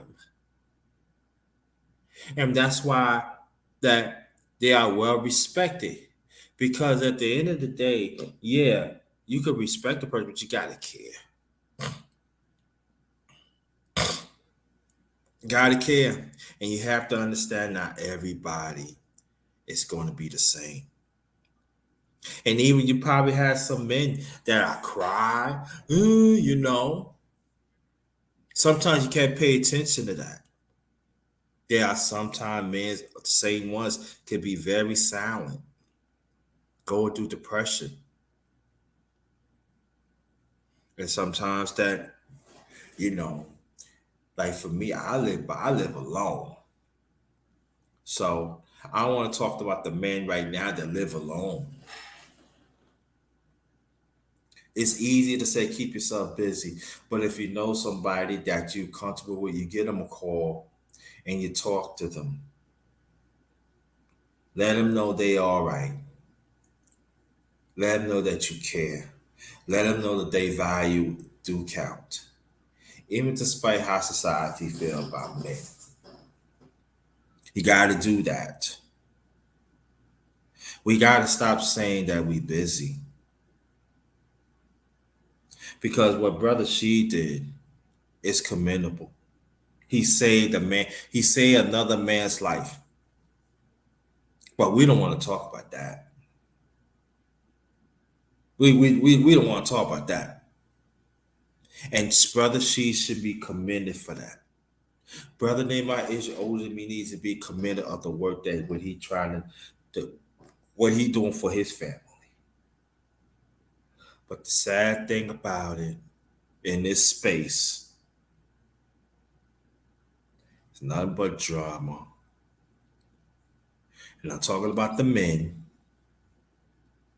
And it says that what we talk about is so not out of it's so out of touch.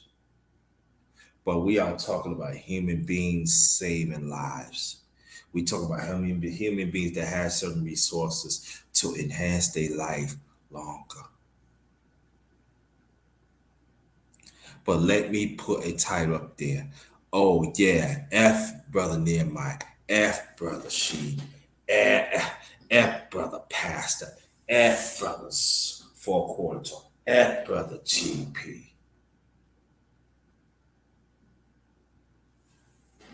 We don't, well, y'all love that, right? Y'all could build on that. I'll be right back.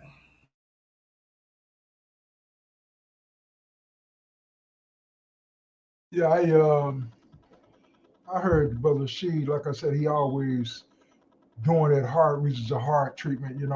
He did a load earlier regarding social media is a curse and a blessing, and then he talked about the sister with the phone that you know became a curse, and then if you consider the social media, like you said, in the era that we're in, how could a brother not have a community, like-minded community, to engage in terms of even a something simple as a cell phone. It don't even have to be a iPhone. It could have been uh, an Android to reach out to somebody, even in the digital verse or the World Wide Web, even if it didn't have anyone close and nearby. To be lucky to have. I'm not sure if that was She talking about a personal relation. I didn't really catch that part, but it sounds like you saying he saved the brother's life. Uh, but I was wondering if that's the same story, because I didn't really catch that part. But that whole advent of men in this today's society, and like you were saying, is usually pull yourself about bootstrap kind of thing. But JT keeps it simple, just like I read earlier, scripture saying a friend loves at all times. A brother's born for adversity, so it might be harder to find somebody close to you to understand some of your situations or to talk to about, you know, probably, for whatever reason, that you might not want to share with them, but you could easily probably share with a friend or even a stranger that even the social media presents, that could be a person and blessed because we know uh, you can get out there and share your stuff, and next thing you know, it's out there somebody trolling you, and they got it on a soundbite saying, "Here's a simp, here's whatever," right? So, Yeah, man. It's a pretty interesting day. You know, Monday. It's kind of rainy here in Chicago. Got a big old time doctor's appointment tomorrow. So, been a blessing thus far, man, to be here, to be able to tap in and listen to the fan. You know, the underrated one fan, you know, base where I found my brother Sheed at. I heard him earlier. You know, I just caught a little bit of his live, but it looked like he was editing and enjoying us over here, which is a pleasure. Seeing, even like I said, people that I've never met close by. Because I did have a cousin that pop in, you know. I said, hey man, you know, my boy coming on, you know, what you want, you know, kind of thing. But I had to, you know, that's why I asked him, man, you kind of early, because I was checking it out, and he was on something else, you know. I had to look out for him, you know, him sharing what's going on with him, and but you know, he was just passing through. I knew that much, and so, but yeah, I'm like, all this. It's crazy how important it is, like you said, to have a conversation. If it's virtual, if it's in person, you got to take time out. Like I said, be mindful of, like I said, adverse friends versus, you know, adverse brothers, you know, versus friends that said love it at all time. No homo. I'm talking about, you know, being able to actually share what's really hurt, what really bothering you, you know, and that you know, that love part that I get from that, you know, and like I said, love uh, is keeping of the commandments, and so it's love thy neighbor as thyself. So when I hear it, like you said, his brother saved somebody. I'm not sure if that brother, that wife, that you know had a situation, and if he could forgive his wife, you know, because that's what you love. You love somebody as yourself. You know, and so I don't know. I don't know if that's what she took over there. If he actually did, did he say that much? I can tell you. Can you hear me? Yeah, we can hear you. All right. So the first story I was talking about, that was virtual. It was a guy. He got a channel called the Coffee Pot, and I'll try to see if I can do a little short clip where you can get it. I tag your name in the community bar so you can check out the video, the one I'm talking about. And it's a content creator, Corey G. He was talking about it because you know he got about I think it's like 24 or something thousand subs, but he you know just doing this journey, he would always do these videos with this girl, and all of a sudden you know just stop, no videos, and nothing else to talk about her because you know like I said he was you know married to her. 6 months, I think 6 months in, or close to that long, before a year, she started cheating. And you know, he said she might have been unhappy because they wasn't making as much money, and you know, they had to get out of that small town they was in. And he said once he, you know, went through that situation and moved to Atlanta from South Carolina, he had better opportunities here, bigger environment.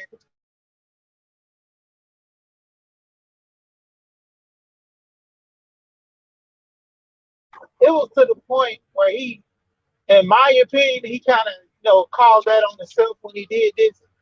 He gave her money to go to a hotel and figure some things out for like 2 or 3 days.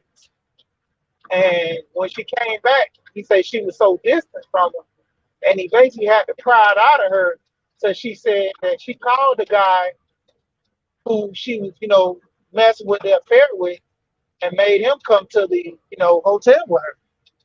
And it was like, I would never have sent my wife to a hotel to get herself together. We would have been in the house if I was going to try to work it out. Now, if I wasn't going to try to work it out, the whole thing was getting a hotel so we could separate and everything.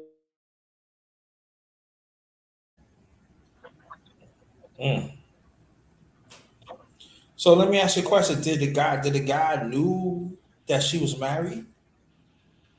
Yeah, he knew. That's another story. God. That. I know my phone might chop up a little bit right here, but if it do, let me know. Like, he was a trainer, and they were supposed to do the class a trainer at a gym, and they were supposed to work out together. But the husband was saying that they already work out together, and he just didn't want to do the class with him. And God, You chopping up bad, brother Sheed.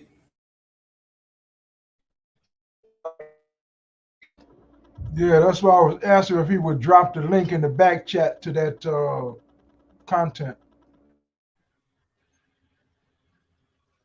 yeah, I do that. Can you hear me?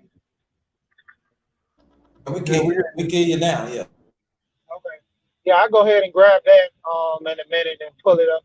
But yeah, man, it was crazy, and like the guy tried to make it work. That was the craziest part. Like my whole thing was when he caught her red-handed and she kind of brushed it off, and the family was there for Mother's Day of all time. You gonna cheat during the holiday? Because the whole time she was texting the man while they was at the party, and he didn't think nothing of it until the phone was going off at 1 in the morning. And he was like, "You don't have friends that call you at 1 in the morning." But he said the thing that contributed to it, she had a lot of friends that were, kind of had bad relationships and misguided. So that kind of influenced it a little bit to the situation.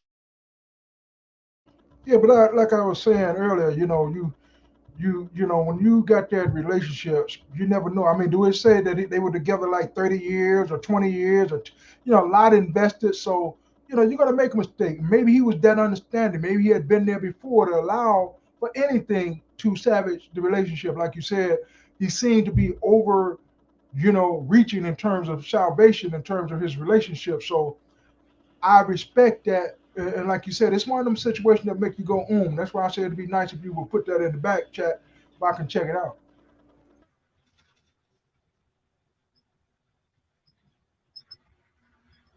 Yeah, it's Yeah, I got it. all right. Yeah, because I mean, it was an interesting story, and this goes into what JT was talking about today, because he basically had nobody to turn to. You know, he didn't really speak about his father, and then even with that, like there was no family member he could talk to about this situation. And it gets like that. It's some situations men have to go out it alone. I had some close friends who, I kind of work with and we talk through and help each other throughout things. But over the time, it's like the influence now with social media, it kind of breaks people apart to the point where I don't look at them the same as I used to. You know, it's like he was talking about people getting clipped for calling simps or crying online. That's what's going on in real life. People are shaming you behind your back because when you put your emotions out there, but they forget the times when they did that. That's why, There's that's why I said he sound like a very, passionate brother. And the only way you get that is you've been through it. You yeah, understand? there's a rapper by the name of Kevin Gates. I listen to a lot. He had a song, and he said, we talk about things, and then you go and tell everybody what we talk about. He said that's not what friends do. And he kind of referred to that. That too, whereby, like you said, it's hard if you put it out there and here they come, DJ Black. Yeah, you put it out there and they come, and now it's on like I said, somebody done trolled you, and now they got a thing on you, floating around the viral community because it's easy to, like they said, that drama.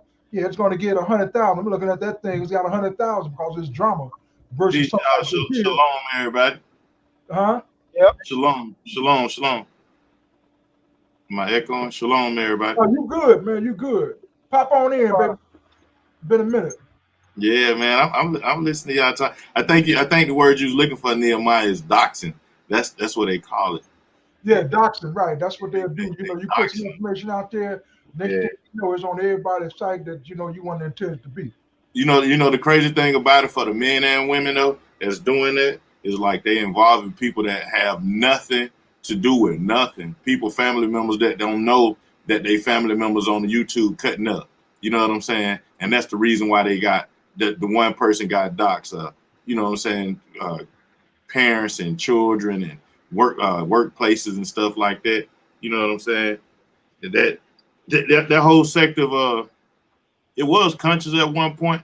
You know what I'm saying? But I suppose that a lot of those people that supposed to have been conscious, you know what I'm saying, that's doing all this stuff, they had to come back to reality.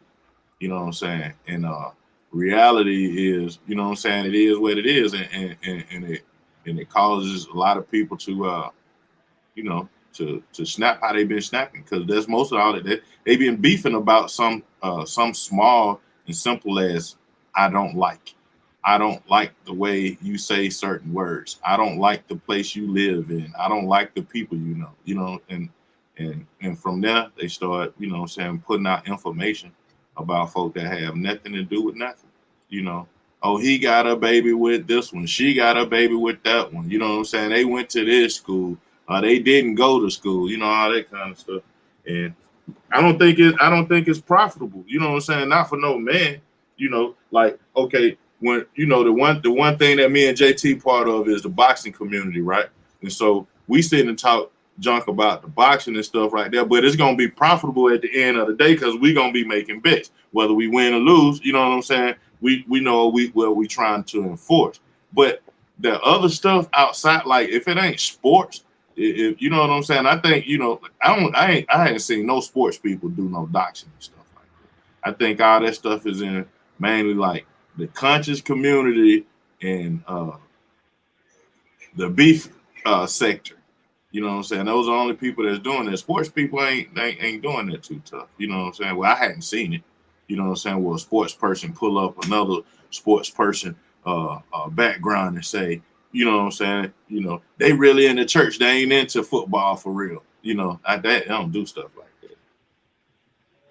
But I think as men though, like, I don't think men should be even caught up in that kind of stuff. Maybe that's me, but I don't think men should be caught up in that kind of stuff as far as some simple I don't like you because, you know what I'm saying, like we too grown for that. You know what I'm saying? As a man, you know what I'm saying, you're supposed to be able to put that little thing to the side and get paid or get some connections.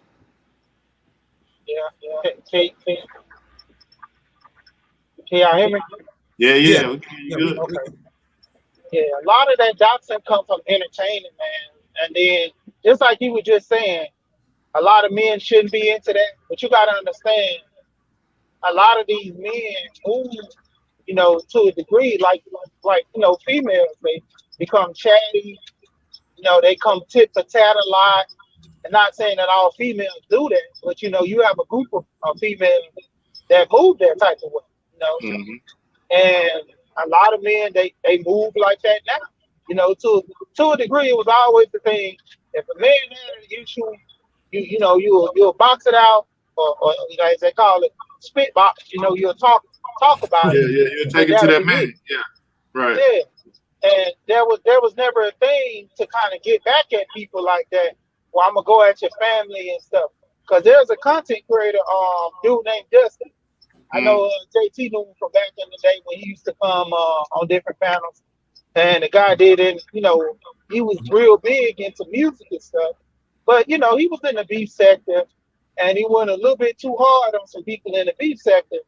And they doxed him, made him end up getting broke up with his old lady.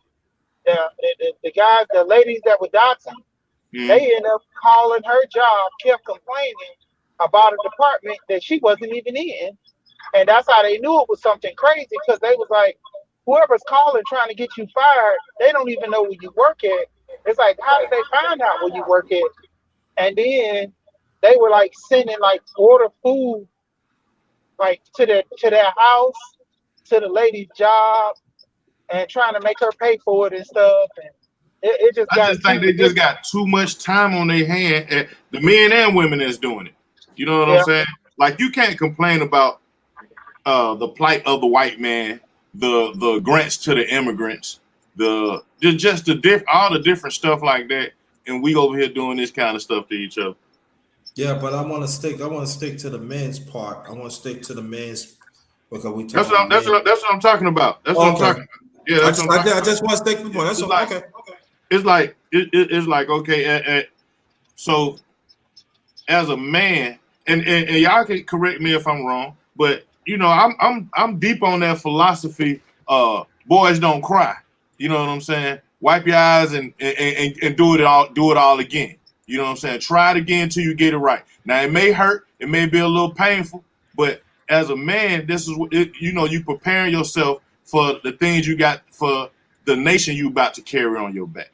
You know what Okay. I'm saying? So Because you let about me. to carry a whole nation on your back. You're gonna have a wife, you're gonna have children, grandchildren, you're gonna have properties, and you got to be able to stand up against that stuff. Okay. Let me ask you this question though, because Mm-hmm. we did talk about this. Mm-hmm. How about that man needs help, but you ask him to pull up his own boot? Let me finish. But you Okay. ask him to pull up his own bootstraps. But Mm-hmm. that something happened to him that not his fault. Mm-hmm. And he come to ask get some more resources or ask for help or Right. talk. I said talk to you. Listen, this what Mm-hmm. happened. I use me as example. Mm-hmm. Something happened to me ain't my fault, Right. but I'm still a man. At the end of Mm-hmm. the day, I Right. come to you as assistance, maybe Right. to talk to you because I'm in desperate need. Right. Now, watch this, JT. Me, you can come to me, DJ Black Charm, because I'm a man, and as a man, I'm gonna hear that other man coming to me wanting some assistance, right? Now you could go to another man that he ain't no man. You know what I'm saying? He's still trying to figure it out himself. You know what I'm saying? And so he'll tell you like, "Damn, JT, you on your own."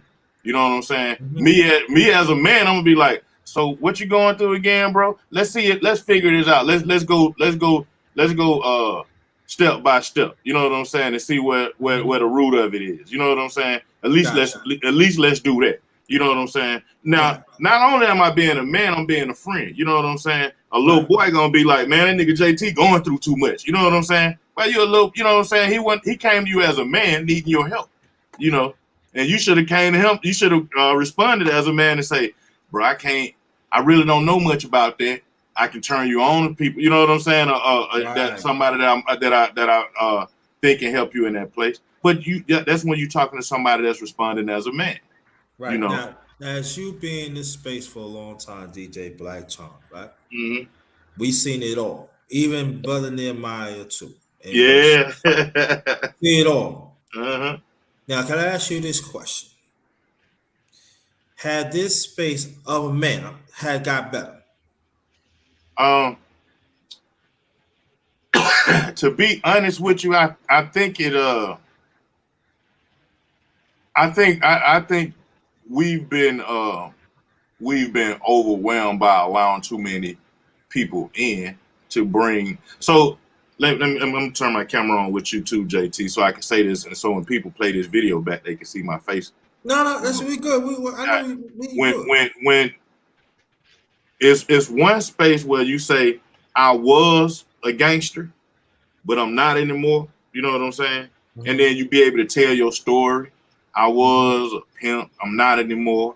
I Mm-hmm. was this. I'm not anymore. You know what I'm saying? Now you can tell your Right. story. Right. Now, what happens is a lot of people try to still be that gangster, still Right. be that pimp, still Mm-hmm. be the in and out jailbird. You know what I'm saying? Oh man, I've been to this and I did. You know, and we now us people who really left that stuff alone and Mm-hmm. came out of our mess, repented from a lot of our mess, you know what I'm Right. saying, changing our lives around, we allow too many of those people who not change, who don't want to Mm-hmm. change in. Right. You know what I'm saying? And Right. by allowing in, it's hard. You can't really push them out. You know what I'm saying? Because they still, you know, the people like us, we feel like they still got to grow.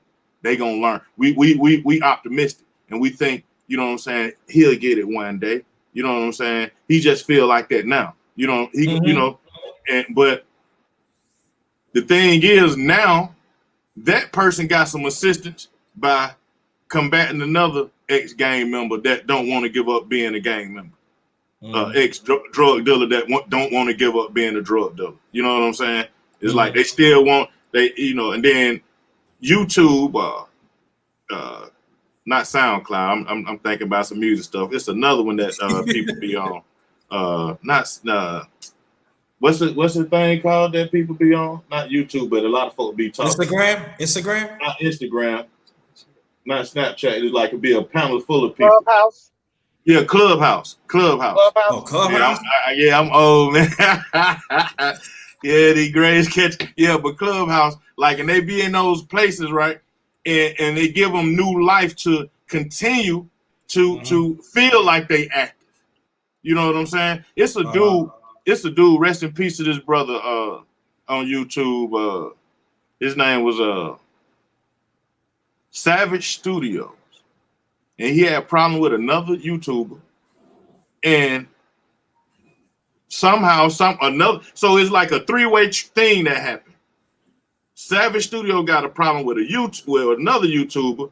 Another YouTuber see where he was and just happened to type in the comments, "You over there such and such, such and such." And the YouTuber he had problems with drove over there and killed him. Yeah, it's It happened. Yeah, and I'm like, come on, man, over YouTube stuff. Are y'all serious, man? And go more your point. I hear echo. Oh, that's my fault. No. Just copy your YouTube. Nah, I'm playing it through my computer speakers in the studio. He's a music man, so we got to.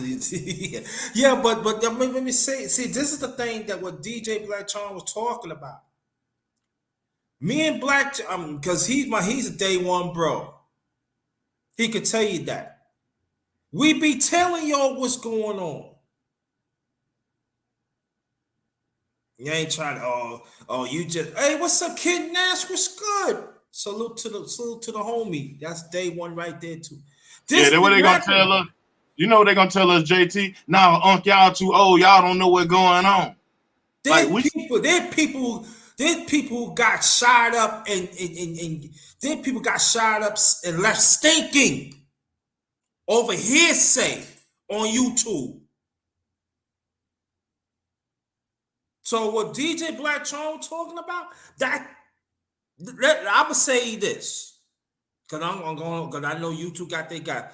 Let's say this. Well, brother DJ Black Charm, that just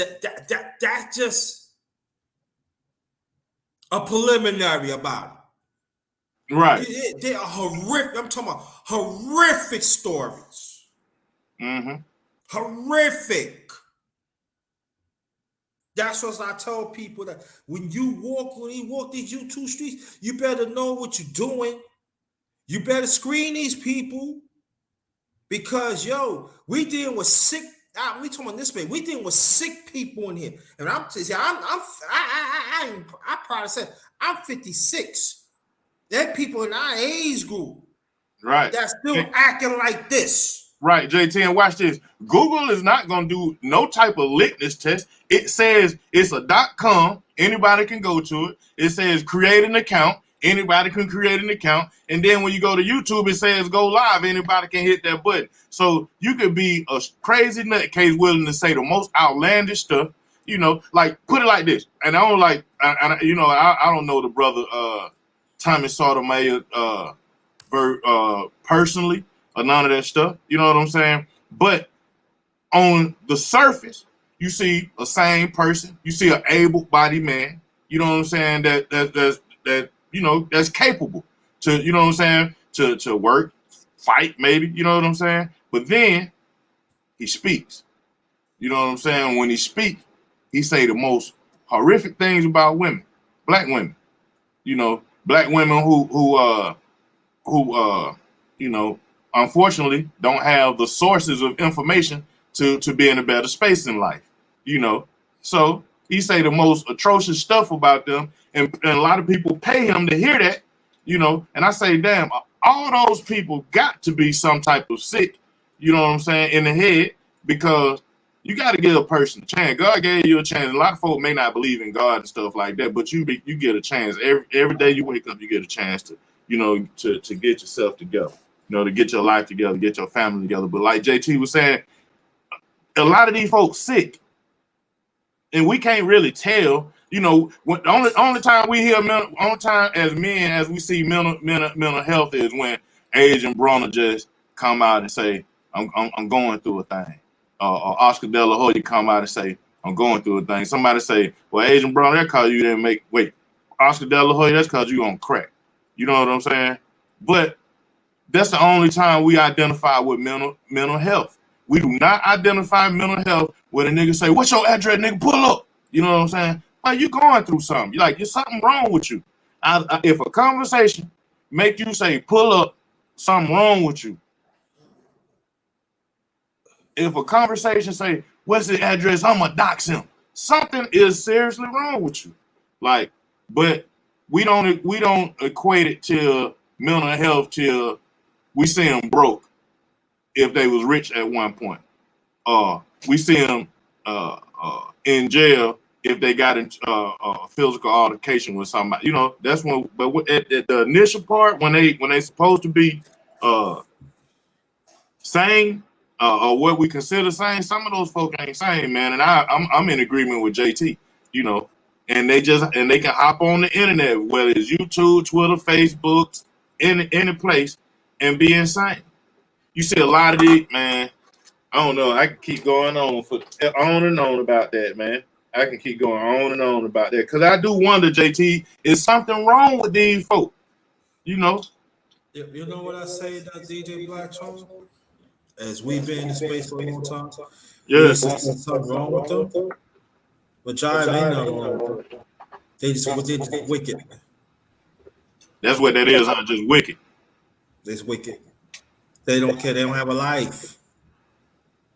They just wicked. And I'm saying, like, you going after. Blessings, like go ahead, bro. He says curses and blessings of social media, and like you said, you get in the ring with those warriors, those young cats, and you're an old cat like us. You better be ready. You better be ready, because like you said, it's a different ball game. Ain't nothing new. Like you say, us old school, we already know what it's like.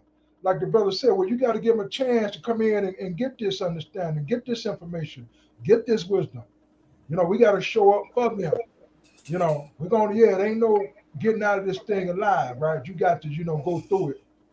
You got to go through it. You got to put your skin in the game, because I know my brother DJ, it came real close to him with his family members, losing his family member and going viral on YouTube. So, oh man, that had to be the worst. And then Nehemiah, do you know the lady, the new DA, the new DA, she want to lock up all the gang members, but then she say with that particular case, she handed that case to another DA that didn't care nothing about was the politics of Atlanta. His man and let the police gonna be getting off. I put it like that because they were like he won't be brought up on no charges. Now, had he went to court yet, that case hadn't happened. But when it does happen, we probably won't know about it because they saying that he won't be brought up on charges. So it probably won't be a court day. Probably get a phone call saying you ain't got to go to court. But the lady Fanny, the district attorney Fanny, she would rather lock up Young Thug and all them people who want to dress like women, and not go at these cricket men who run in the city. Now I understand, I get it, you know what I'm saying? And we in a real ass world where we were just talking about a YouTuber getting knocked off. You know what I'm saying? Her being a politician DA, you know what I'm saying? It ain't far-fetched if somebody start wanting to get at her. You know what I'm saying? Like they what's the one mayor, Keisha Lance Bottom, you know what I'm saying, was saying that she was getting all kind of death threats and stuff from white people when she initially brought the cop up on charges.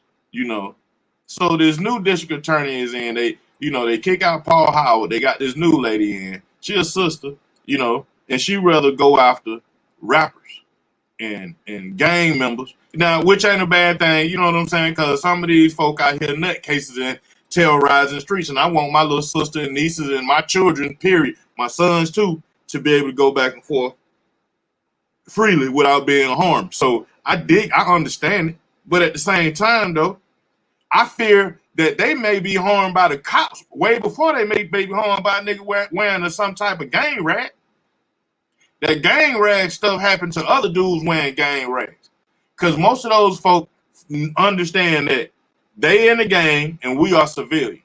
Like it's another thing. Like even with the YouTube stuff, how a lot of these folks be attacking Carl because he called the cops. I'm like, how y'all gonna be gangsters doing gangster stuff around the civilian and act like the civilian ain't gonna tell on you? When I was around in the streets, playing around in the streets, I knew not to do stuff in front of some certain people's homes and stuff because they don't tell it, you know. But that's the old politics in me, and I think Nehemiah, I think that tradition of standing up for your community, I think that's over with, man. Especially how this lady, you know what I'm saying, how she ain't trying to come up with no programs for these young boys that doing the game. We're gonna take the gangs off the street. No, you're gonna take the ones that y'all know off the streets, because there's gonna be more children come up that's and gonna develop more gangs. And jail is not detouring them. Jail been a system. I don't know, man. Y'all a little smarter than me about jail. Jail been an American system for at least 200 years. You know what I'm saying? Over 200 years, jail been a part of American system. So they got to come up with something. For the jail, it's been here from the inception. It started out like that here, with chains and cuffs. Oh, this is the real deal. Right. Yeah. And so, and I ain't mad at the lady for making that move, but I am a little sad that my cousin in the grave, it was national news, and the officer, you know, he lived to do it again to somebody else's child.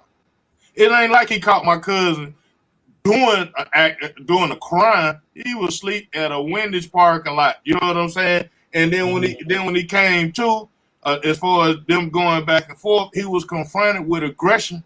You know what I'm saying? All that stuff's supposed to be checked. And as an officer, you're supposed to have more compassion, you know, for civilians than that.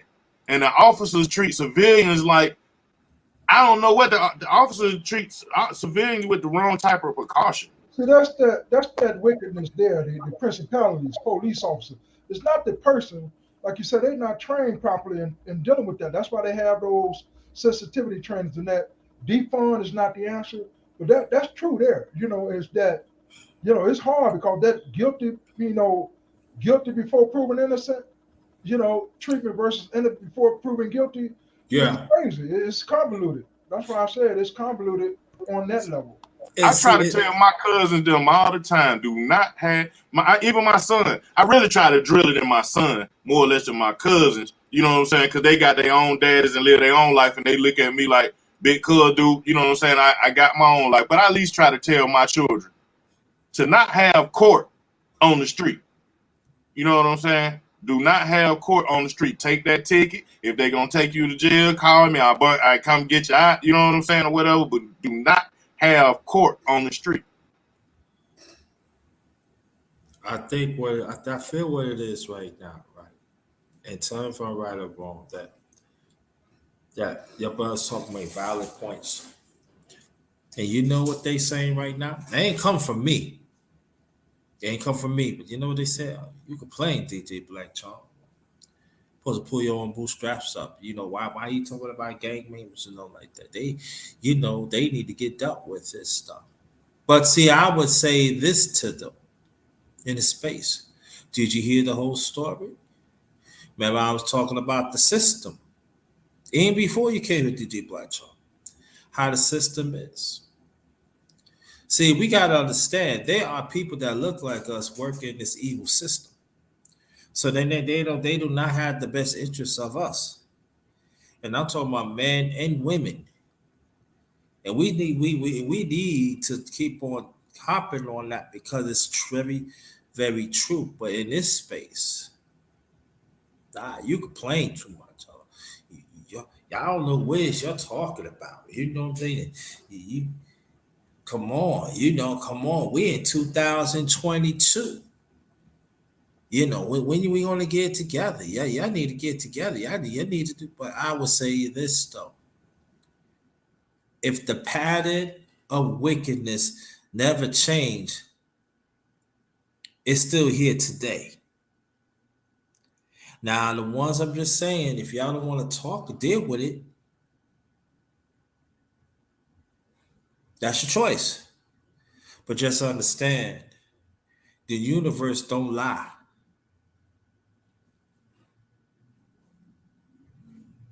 And when you do that, it'll come back to you. You want us to be there for you. And any of us will say, nah. Man, we was talking about system. Man, we was giving you jewels, but you feel you got it all because you love that system, because that system is paying you money. They're paying you to walk. And that sister said, nah, we already got somebody else. Now you in the island or something and want somebody to save you.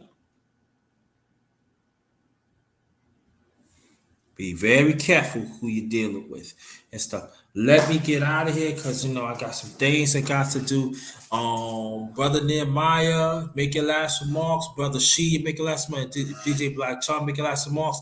And I want you to stay here. I'm gonna make my last remarks. We're gonna close it out as a family. Yeah, happy Monday, gentlemen. Get at it, like they say, here before we be a little bro. Peace. Mm-hmm. Thank you. Brother She, last remarks, please. Shout out to DJ Black. Hey, I'm in Atlanta too, man. And that's sad to hear about your cousin, man. Sorry about that. Yeah, I stay in Decatur, but I moved on. I was born. Well, I was raised in Atlanta, but moved to Decatur on the east side. But yeah, man. Last remark.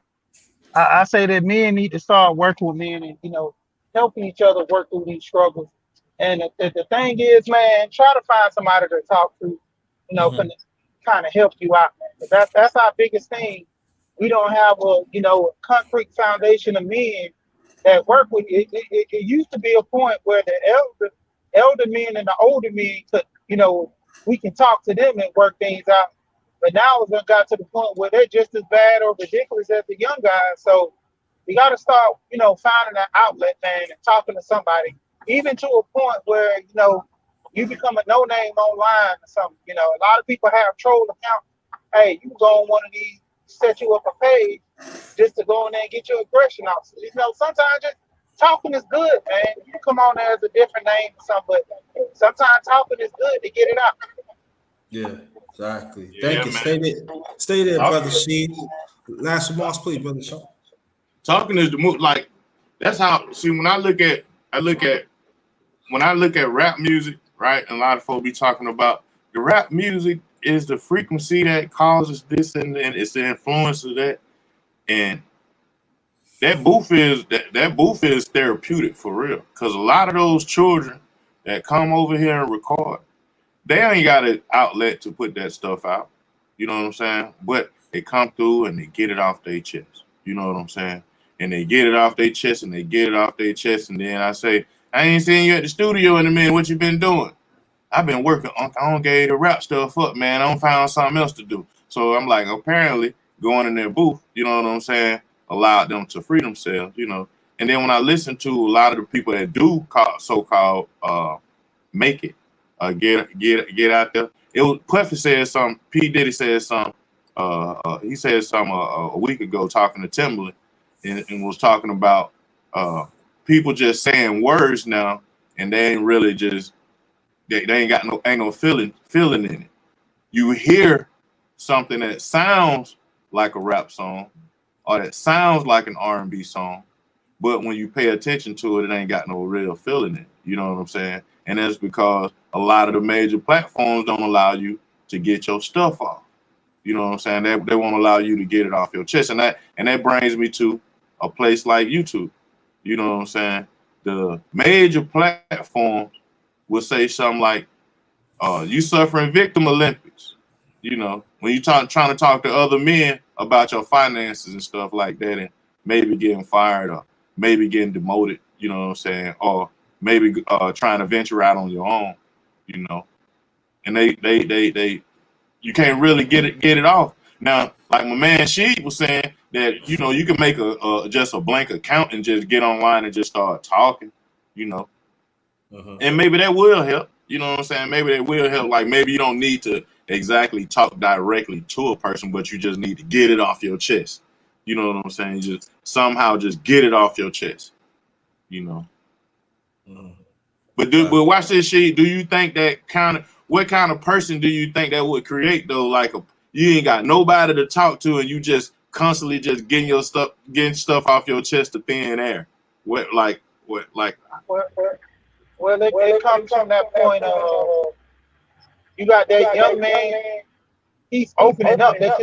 It's certain things you can't tell anybody, Right. but always what I say, that's why I came up with my name, We Here. Because at the end of the day, somebody gonna hear, you know, and there's a lot of channels that people, just come on there and they just, man, it's like they talking to somebody. They gotta express, man, I've been on here for 3 hours, or I've been on here for 30 minutes talking about what happened between me and my mom when I was young. A lot of people don't want to listen to it. My family, I got nobody to talk to.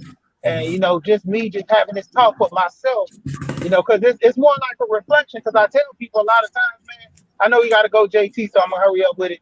No, that's right. That knowledge of self, man, you got to learn how to deal with the self. A lot of people don't deal with the self. If you can talk to your health self and have an understanding, and then when people start coming around, you kind of open up, you appreciate it a little, because that one YouTube that people might come around and listen, you'll have those comments in the chat saying, man, dang, it's bad you went through this, man. I'm glad that you overcame and you're doing better. You're doing good for yourself, man. And that's good to see. I'm gonna listen on the next one and see what you got to say. There's a lot of men that go through things. The women have their part of where people listen, but the men, it's like you really don't have that outlet. I could sit there and, have a female friend. I could talk with her all day. If somebody beating on her, I can go over there and save her. But like, who's saving the me? If like I was saying earlier about my friend, when he was going through his issue, he really had nobody to talk to. If it wasn't for me calling him and messing with him and talking junk with him all the time, this man said he was gonna check out. But it was the whole thing of me, just being funny, not just doing something other than what I normally do, kind of brought him out of that mindset. Right. I think that's the key. So let me ask y'all this question, Isha. Do you think it's essential that I still have the underrated men's breakfast fellowship block? Yeah, I mean, because like I said, Yeah. in the end, go ahead. I think so, because I put it like this, like for me, I may not catch the lie, but I'll go watch the show. You know what I'm saying? So yeah, I think so it's like, I guess it's subjective because should is a subjective word. You know what I'm saying? Because I do my lives, right? And I know that I don't get a bunch of people to come to my live show, but I do it so I can record the moment of what I'm working on or what I'm thinking about. And those who do tune in, the Most High made it so well for them to tune in. You know what I'm saying? Now I can't go harder, or you can go harder, JT. You know what I'm saying? And your marketing and stuff like that. But no, I don't think you should close out now. Okay, I just asked. I just want to make sure. Yeah. I would say this, that thank y'all. Even brother Pastor, he had to go earlier. Thank y'all so much to participate. I'm glad to see the comments up in the past in the chat. It's very much encouraging. And I want to thank each of your brothers that took the time to get on the panel, and the ones who want to, they couldn't. I want to thank y'all too. Hearing stories from my fellow brother DJ Black Charm and brother Sheed, it should hit home. Even certain things brother Nehemiah and brother Pastor saying, it should hit home. It should hit home. But we know that some of these men, they gonna sell us out. They don't believe in masculinity. And even the ones in this chat. But I would say this: each of them in their own way say we need this. So I'm gonna do more of this. I don't know, it's gonna be, because I'm doing my chopped ups and stuff, but I'm gonna push it more. And I want men to participate. I want us men to engage, to not come and say, "Oh yeah, I don't need that," or "This ain't nothing." If y'all say that, this is not the channel for you. So I want to say, oh, I forgot to say this. Shout out to the mighty LDBC that stands for Lions Den Boston community. Also, shout out to the hashtag TWT family. Shout out to y'all. Man, first thing foremost, shout out to the Underrated Darkness family. That's first thing foremost. And if anybody that is traveling to a destination at home, take extra safety precaution out there because the climate out there is real. It's no joke. And we don't want nothing to happen to y'all. This is the last of the Underrated Men's Breakfast Fellowship Live. I want to thank y'all for staying tuned. Cash App, you see, is in the screen. That appreciate that. Yes, that right there is there. Thank you. And the Cash App is $ capital JT 53000. Also, paypal.me/ all in caps JT Black 53. If you want to